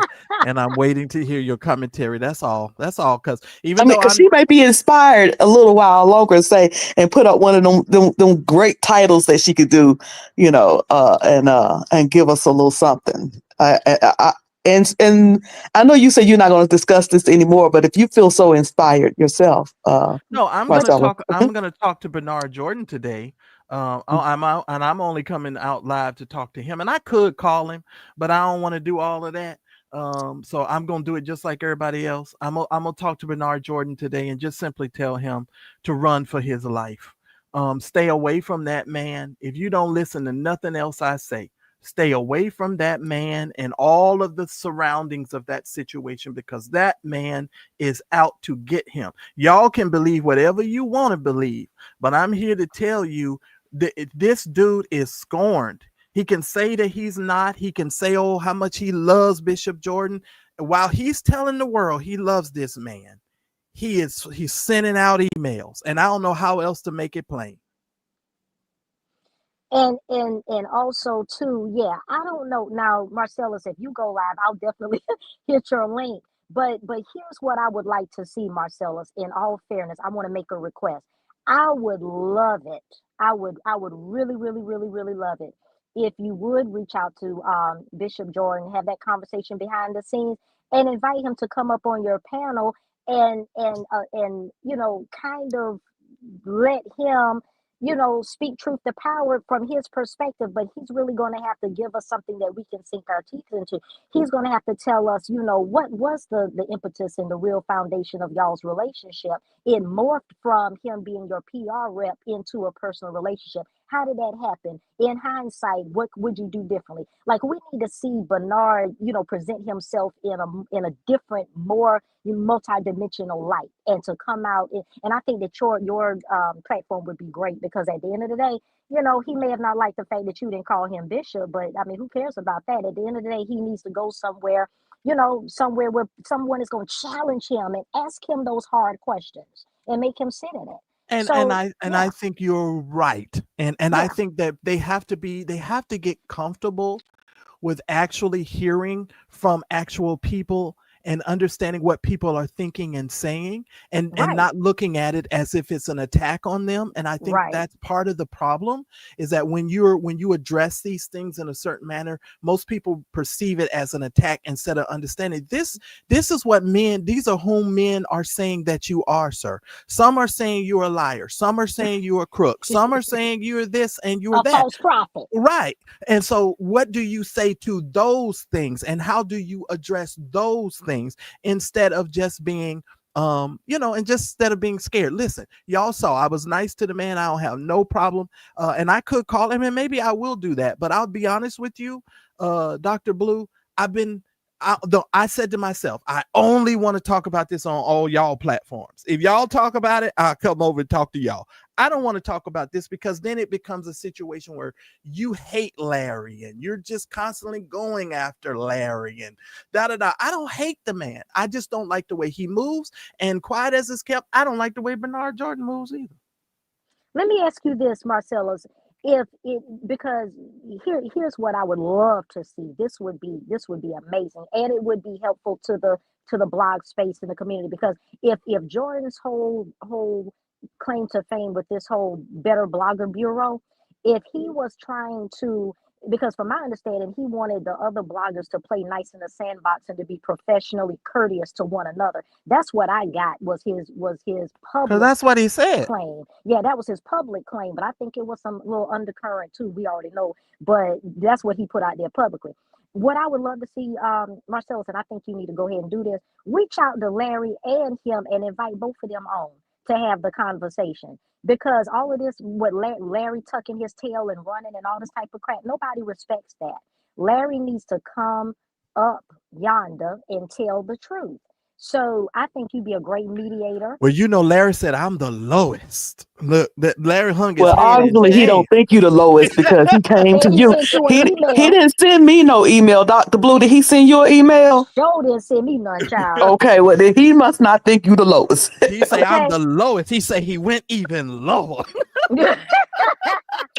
but you know what? But extend to him the invitation, because I mean, really, what damage can it do? He'll hit the link. He'll come up and say his piece, and then he'll leave. And then what damage will that have done? None. It'll provide clarity, but it won't create any damage, because the damage that has been done has been created by him. Mm, yeah. And you would think at this point both gentlemen would want to bring this to an end. An amicable Exactly. end. This is not good for anybody except for the audience living, and then a few of us content creators. I declare, if they keep on going, they're gonna pay for my next cruise. I promise you. Head Tobo Shy. Hey, and So listen here. this ain't doing them any good at all. Don't listen here. And to all you vloggers who are making your videos and doing all your stuff, make your money, get every click, get every like, and every view. That's another thing in stigma we're going to have to work on. Stop letting these people shame you for doing what you do. I don't apologize for making thumbnails and getting clicks, likes, and views. That's why everybody's on the daggum internet. So y'all can stop all of that. Miss me with that. You're never going to shame me for a click, like, and a view. As a matter of fact, please hit the like button if you have not already done so. And if you are subscribing to this channel, please make sure you do it quickly, expeditiously. Marcellus, Thank let me you. ask you something. Thank you. Let me Thank ask you you. something. Did Jordan invite you as well to the Ooh. Better Bloggers Bureau? Ooh, you want to get on some back? Ooh, Dr. Blue, I always know some stuff, right? Oh, Are we man. going to get another exclusive? Oh man. Okay, let me tell y'all this. Well, I talked about this on my channel though. George Bloomer and Bernard Jordan are very good friends, right? Uh-huh. So there's a lot of stuff that's been going on, Dr. Blue. So Uh-huh. it's even ties to the Joel Tudman stuff. So I can't even go all the way back to tell y'all. Just understand something. They've been collectively working behind the scenes to get us all together. Bernard is doing it on his end. George was trying to do it over there on his side of things. I got invited to a different type of panel. Okay, because I get invited to stuff all the time. A lot of stuff I just don't go to, right? Mhm. So George Bloomer was trying to get me on a panel with, it would have been myself, it would have been Larry, it would have been Mike Williams, it was going to be Patrick Wooten, Michael Pitts, it was a whole bunch of people. But I knew that George Bloomer was really good friends with Bernard Jordan. So I started thinking in my mind, why is George Bloomer trying to get all of us on this here panel? Like, what's the deal with that, right? So I started thinking about it. Now, you know me, I actually am a professional about what I do. And I said, okay, well, if you want me on the panel, I'll come and sit on the panel, which, by the way, I feel like they just ambushed Larry and Michael and they turned that over into a whole different thing, which it wasn't supposed to be that way. But anyway, I digress. So I said, okay, Dr. Blue, I said, well, just make my flight arrangements and my hotel stay early. The ninja told me, oh, no, you have to arrange all your flights and all your stuff yourself. I said, you invited me. Ninja, I could stay on my platform and reach more people than you reach. You understand what I'm saying? Like, why, if you're going to invite me somewhere, vloggers and bloggers, y'all need to understand, you need to be treated with a level of decency and respect. How dare you? Honorarium. Yeah, you're gonna pay me too, right? How dare you ask for me to come? Now, my oldest sister lives in Raleigh.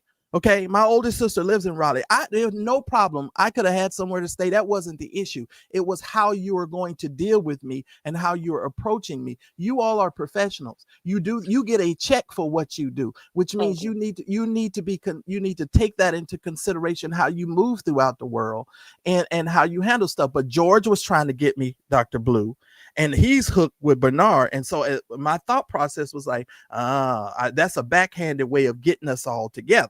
And well, that's not a bad idea. But Cruiser, here's the deal. I'm fine with us coming and all sitting down and having a powwow. But don't sit me down or bring me into a room and you're not going to respect the position that I hold and understand my history and background. You need to know more about me before you assume the position that, of course, you're more knowledgeable about a subject matter or a situation. Because like I said to all of those vloggers, you all have something to bring to the table when you come to the meeting of discussion. You know, and so I disagree with some of these people's assessment because, you know, from what I've even heard thus far over the last couple of days, I've heard that Jives has even said, you know, he heard a lot of stuff that he already knew. It's impossible for us to come into a space where you're going to teach me how to vlog. And I've been doing it for 14 years. Yeah. Now, I'm not saying I can't learn something, but I can. You know what I mean? I think he said it blogging in a more excellent way. I think that he was wanting to give some tools on really not how to blog, but you know, let's network and see how we can kind of polish this up a bit. That's what I thought was going on. Not really telling these bloggers how to blog, but let's polish it up. Let's, you know, even you said that it, you know, we can come up a little out the gutter a little bit, you know. Yeah. And I agree with that. I agree 1000%. But here's the problem. It's kind of hard to come out of the gutter when people keep throwing water into the gutter and along with the dirt and the mud and you're sloshing around and you're trying to say, hey, I want to get out of this. I want to get out of this. But they're feeding this beast. And then when you're trying to give people a different type of perspective, because I'm just going to be honest. Let me just be honest. If you're going to vlog, I hate to say this, it's always going to be a little messy. You got to hit them with a little mess in order to keep the viewers. And you got to be able to tell the truth. This space is always going to have some mess. You know why? Because the church is messy. Okay, you know, because people are there, and we're not perfect. We're messy people. Well, absolutely. But here's the thing. You know, people say, well, I'm not trying to fix the church. Well, I'm not trying to fix the true church either. But this institution and the true church are two separate things, and you have to learn the difference. And so when I speak from my platform is talking about the institution. And that's a difference. There is a difference.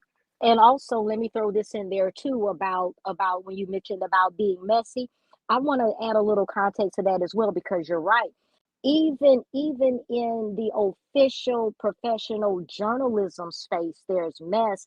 I mean, when you look at the infamous interview between Diane Sawyer and Whitney Houston, she asked her if she was a crackhead, for Christ's sakes, right? And then she said crack is whack. So that soundbite about crack being whack, that was Diane Sawyer's viral moment.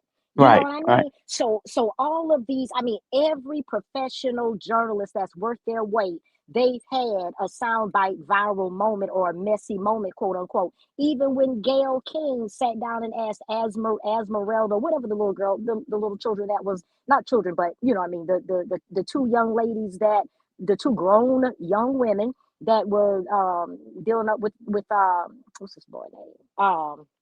What's the boy name? He in prison now. Kelly, R. Kelly, right? When Gail King interviewed them, oh, those kids got triggered. That little girl was like, I've answered your question. Next question. You see what I mean? So, Mm-hmm. like, even Gail King and whatnot, every journalist is messy to a degree. You know, everybody is. So it's not, you know, so my thing is asking the pointed question, asking the hard questions. You know, we call it quote unquote messy, but it's not messy. You know, if it's asked right and couched right, you know, it can reflect, you know, a measure of journalism. Now, I don't think that anyone in the blog space is a certified journalist. Like, no one has a degree in journalism. You know what I mean? Because I even heard William. Now, here's something else that I noticed too. And Miss Cruiser, you may have remember this, and Marcellus, you might remember too. But I think it was last year when William went over to Larry's and had that interview, and they had a list of topics, and where they played a game where Larry would talk about a topic for as long as he could and spit out as much information as he could, and William turned around and did the exact same thing. Larry asked William in that interview, he said, so you went to school for journalism, right? And then he said, no, he said his degree is actually in poli-sci. He said his degree is in political science, but he said that he got his start writing for the Maroon, whatever the name of the newspaper is, in over there at Morehouse and whatnot. Then he said he kind of broke in through the back door of journalism, but he's not a trained certified journalist. But he also told Bernard when Bernard was on his show talking about all of this junk between him and the other bloggers, Bernard asked him explicitly also, you went to school for journalism, right? William says yes. So it's like either you have a degree in journalism or you know, because you told Larry it was in poli-sci. Then you told Bernard, you know, 2 weeks ago that it was in journalism. You see what I mean? And if you go back in his older videos, he would have told you probably it was in education because He he was said a it was school. history. Yeah, Yeah, he said history. it was in Yeah. history. Yeah, he said it was in history, and he taught school for a while.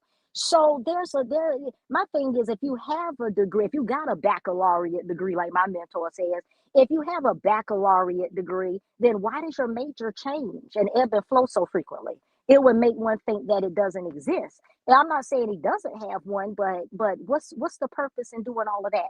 But William had a vulnerable moment. I think it was on one of his videos 2 weeks ago or 3 weeks ago, when he talked about when he was a child, he was picked on and all this type of crap and whatever the case might be. So sometimes he comes across as someone that is in search of his own identity.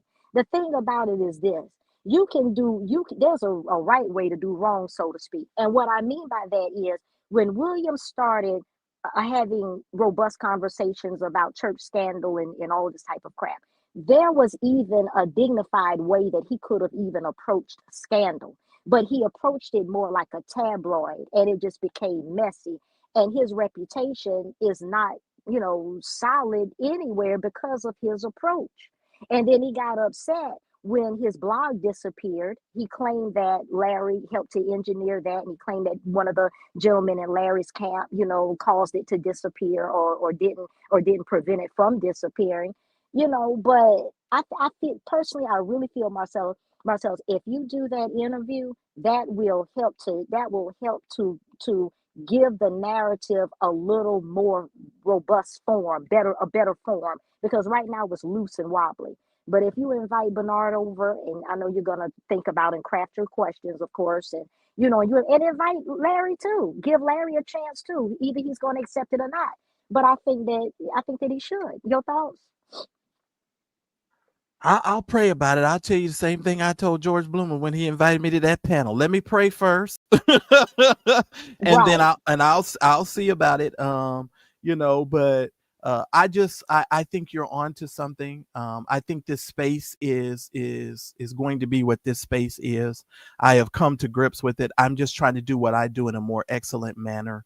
I'm sort of, and I think I've always done it with a great level of integrity. So that's no different for me.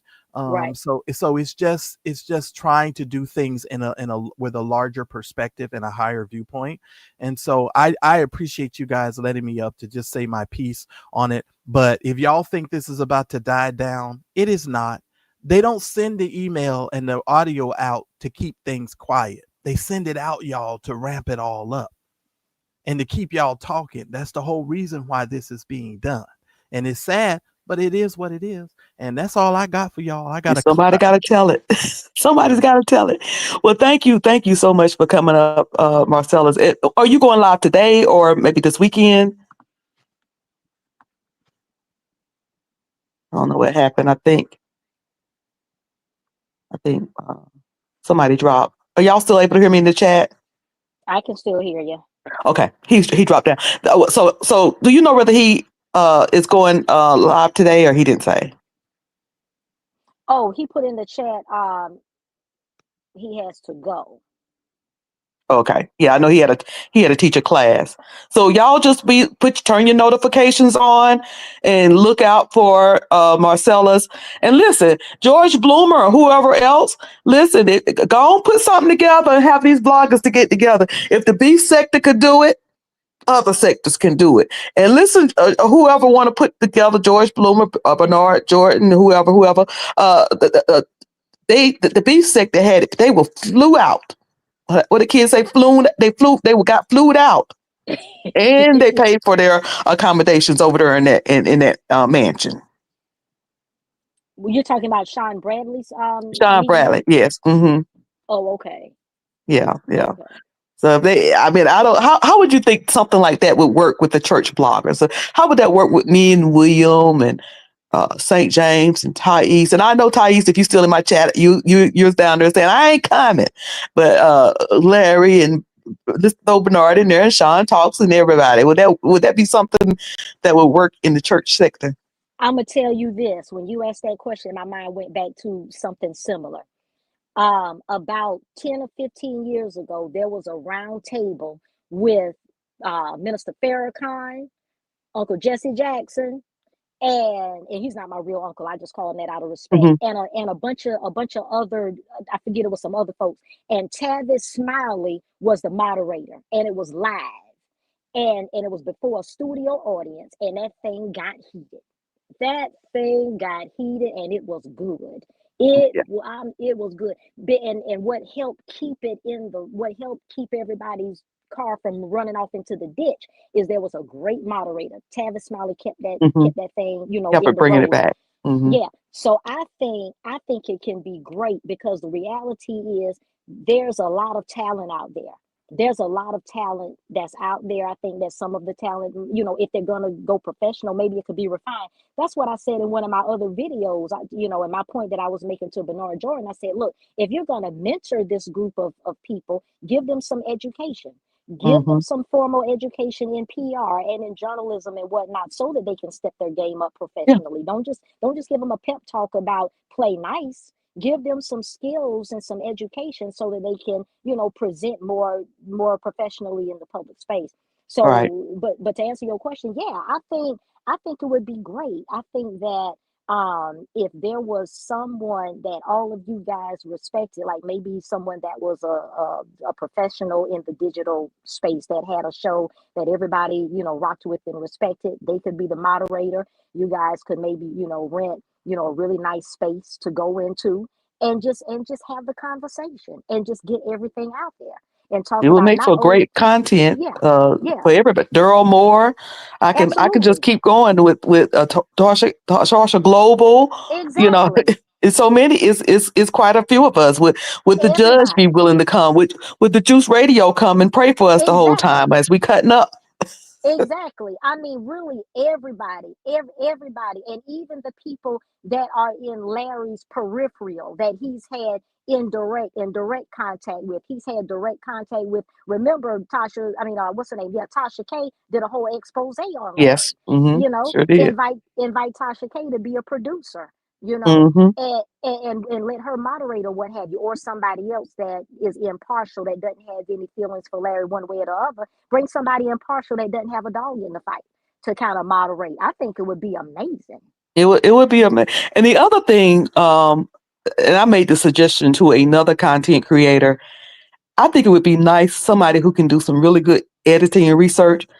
Since we've had to hear all of this over the past few months, uh, I think it would be nice if somebody would go back to when Larry Reed and Bernard Jordan first started communicating. That first time Bernard Jordan called into Larry Reed's show and do a, I don't want to say a documentary, but do put something together showing how they became friends and mentor, and that's my spiritual father to where we are now. Because I have a lot of people that's coming to my channel on this side. You know, I have two channels that's coming to this Right, channel, and they're right, interested, but they don't know. They didn't know who before they started. You know, dropping in my channel, and again from my other from the B sector or the travel sector or wherever, they didn't know who Bernard Jordan was. They didn't know who Larry Reed was, but they're so interested now, but they don't really know the history of this whole thing. right, right. And that's exactly what Marcellus was saying earlier. See, having a historian, but an honest historian, like that's one of the things that I have always admired about William, even though I'm not a big fan of how he moves. But Mm-hmm. that doggone William child, he can remember names, dates, times, places, what Mm-hmm. you had on, what your mama said, what the aunt said. I mean, he has a memory of an elephant. And so, and but all, like you said, each one of us remembers, different pieces of the historical record, and being able to bring that forward and kind of fill in the holes, because a lot of people, like you said, some of the observers, some of the subscribers and whatnot, they're coming to the party late, but they don't know, what was going on when Larry Reed first started his channel in 2016 or what have you, when he first Mm-hmm. moved to Atlanta. When Larry first moved to Atlanta, Larry was Ubering and lifting, and he was a substitute teacher. And see, that's something I didn't know. I didn't know he lived in Winston. Winston-Salem is so close to me that that's where my doctor's office is. You Mm-hmm. know, that's how close I am to Winston-Salem. In fact, my husband, the church that he preached, he was an elder in Winston-Salem for years, like 7 years. Mm-hmm. I didn't know that Larry ever lived. I thought he was from the Raleigh area, and I didn't know he lived in this area. I did not know that he, you know, did Ubering. I didn't know that he was, had some housing issues when he went to Atlanta. They said that he was in the house with his wife and some other people, a lot of people in like a one bedroom. I didn't know all the information. When I started watching Larry Reed was um, when he started talking about reconciling with fathers, I think, something like Mm-hmm. that. Mm-hmm. Well, That's when I kind of started watching him a little bit. I never when really got Larry, into watching him a whole lot. mm-hmm. But so all of this background stuff, I didn't know. So, you know, since these are the two main folks at the time, that would be a good thing. But to make it interesting, you're gonna have to edit in some videos and some pictures and things in it to make it interesting. But yeah. Exactly. I mean, when Larry first came to Atlanta, his Lisa was still in Florida, because Lisa, you already know that after she and Larry had divorced, that she married a woman and had a Hmm. relationship. Okay, Yeah. and the girls were there with them. And then I think the girls were having some difficulty adjusting, from what I remember what Larry said, that Larry sent for the girls to come to Atlanta. And then he became the primary caregiver for his daughters and whatnot. So back then, I was really riding with Larry, because I saw him like, wow, he's a responsible single dad. Hmm. He's out here trying to do it. He's Ubering, he's lifting, he's substitute, teaching. He's trying to run this show. I mean, he was really grassroots initially. And that's Right. what really kind of endeared, I know that's what endeared me to him. And I think that's what endeared Marcellus and a lot of other people to him as well. He started off good. He really did. He started off great. But to see him kind of spiral, around COVID time, and then when he got hooked up with Jordan and whatnot and got a coin and went crazy, that's what it appears. I think that it'll be great if we can, if somebody has the time, because I know I don't have the time to do it because I'm involved in so many other things, but I would support the effort. Yeah. I would And support the effort with a few dollars. You know what I mean? I would support, definitely support it. It would be interesting to see. And I think going, I'm thinking about this. I was thinking about this as I was, today was going along. Somebody in the beef sector, somebody I'm close to, King Roman News, he does this thing where he give a voice to subscribers. We hear from content creators all the time. Everybody know our opinion, who has what opinion, but he gives a voice to subscribers where he allows them to call in. I would love to do a show where I'm allowing the subscribers to call in and sound off. We hear them in the chat. We see it in the chat. They're typing stuff, but I would love to hear from subscribers and hear where they are with all of this. You can do So that. You can yeah. do that. You got a wireless speaker, right? Yeah, I do. Yeah. And I have a call in number. So I might put that together. So subscribers, if y'all are interested, stay tuned and participate. Because it's one thing for us to put stuff together, but you got to participate. Because I would love, and it's a safe place. You don't have to, show your face. Well, we don't show our face. We hit this thing. You don't have to show yourself on this StreamYard, but that's just another way where you can get your voice out, because I want to hear from everybody. I want to hear from those who agree with me, those who don't agree with me. Everybody having an opinion, and all of us. Hey, Pastor Regina, the Juice Radio. I might have your name wrong because I'm messing up names today. But hey, the Juice Show. Thank you for coming in. I just mentioned you. The Juice Radio and Talk Show. Y'all make sure y'all go subscribe to her. I just mentioned you. I said if we get together in person and do this in person meeting, Exactly. and I said you would have to be the one that come and pray for us before we get out of hand. Exactly. But I think that it would really be good. The only thing that you guys would have to figure out is who you're gonna bring in to moderate. The same way that Farrakhan and Jesse Jackson and those brought in Tavis Smiley. You guys are gonna just have to figure out, like, who do you trust, who has enough integrity and enough interest in this topic that and that also knows the history and has been following this foolishness. Mhm. Yeah. that will be able to moderate with integrity. Like, that's a tall order to fill. Yeah. Fair and balanced, and that's where that's going to come in. Well, I thank you so much again for coming up. It's going up on 4 hours now. I'm surprised my kids haven't called me 1,000 times asking me where I'm at today. But thank y'all so much for coming in the chat. Y'all know anytime my chat get over 50, I get a little nervous, but I did okay today. And this has been a good discussion. I wasn't expecting this, but I sure enjoyed it, and I sure did enjoy it, and appreciate everybody who participated in the chat, and definitely everybody who participated on the panel. Let me say this. Somebody in the chat, and I meant to address this earlier, but the conversation was so good I didn't want to. Somebody in the chat said, "Be careful. Thais is gonna, go after you because he's the spokesperson for Larry." First, before I even say what I'm going to say, let me say first, subscribers, and I'm speaking to myself when I say subscribers, because I'm 90% subscriber and only 10% content creator or 10% YouTuber. So I'm 90% subscribers. Subscribers, y'all keep mess going in the chat. Y'all keep mess, not in the chat. Y'all keep mess going among content creators. Let me first say that. I acknowledge that. But second, let me say this.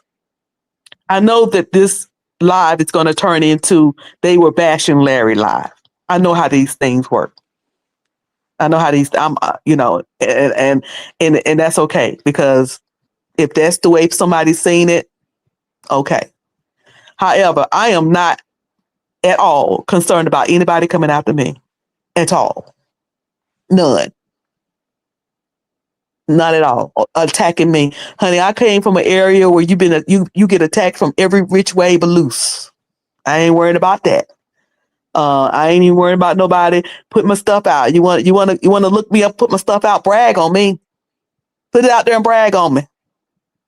Cause you ain't gonna find nothing scandalous or nasty. Okay. So I just wanted to say that. So I'm not worried about any of that stuff right there. And people have a right, as a result of this live, to go live. I expect to see Marcellus live. I expect to see AT2 live. I expect to see St. James live. I expect to see Sean Talks go live. Thais already announced that he's going live later. I'm looking forward to that live. Go live, go live, go live. Let's talk about it. So yes, so I think this has been a healthy discussion. From the time that I joined, I wasn't on in the very beginning, but from the time that I joined, this was a healthy discussion. And like Larry says, we're talking about what's public. Right. It's on And this YouTube. and this It was is public. presented to us and we're discussing Please. it. This is absolutely public, you know. But I just think that, you know, with Larry, I'm pretty sure he's returned to the drawing board. I'm sure he's in drawing board mode right now, trying to figure out, you know, how he can move forward because even his views have declined. You know, people are not really checking for him at the degree that they once were previously. When you go back and look at some of his earlier videos, before he got into astrology and before he got into talking about the ancestors and all of that, like Mhm. when you kind of peel back, say 2 or 3 years prior, when he was still maintaining his belief in mainstream Christendom, you know, he had more support from the mainstream church. But even his faith community has morphed into something else. So I think Larry is really trying to figure out where he should even go from here, because where he's been, he can't return to that. And where else can he go now based upon his you know, set of skills? You know, people can Yeah. only work within their set of skills. And Larry has a skill set. His skill set involves musicianship. You know, Hmm. but I don't know if he's a trained musician or not. But he you know, Oh, in his Larry is a area. very skilled musician But is he trained? Is he and classically trained? songwriter. But Well, yeah, the is he train part, I classically don't know. trained? Yeah, see, he might be like a lot of these musicians. These, you know, a lot of these, you know, pianists over at Macedonia Baptist. They play by ear. You know, they pick up the sound and no sheet music nowhere, just playing.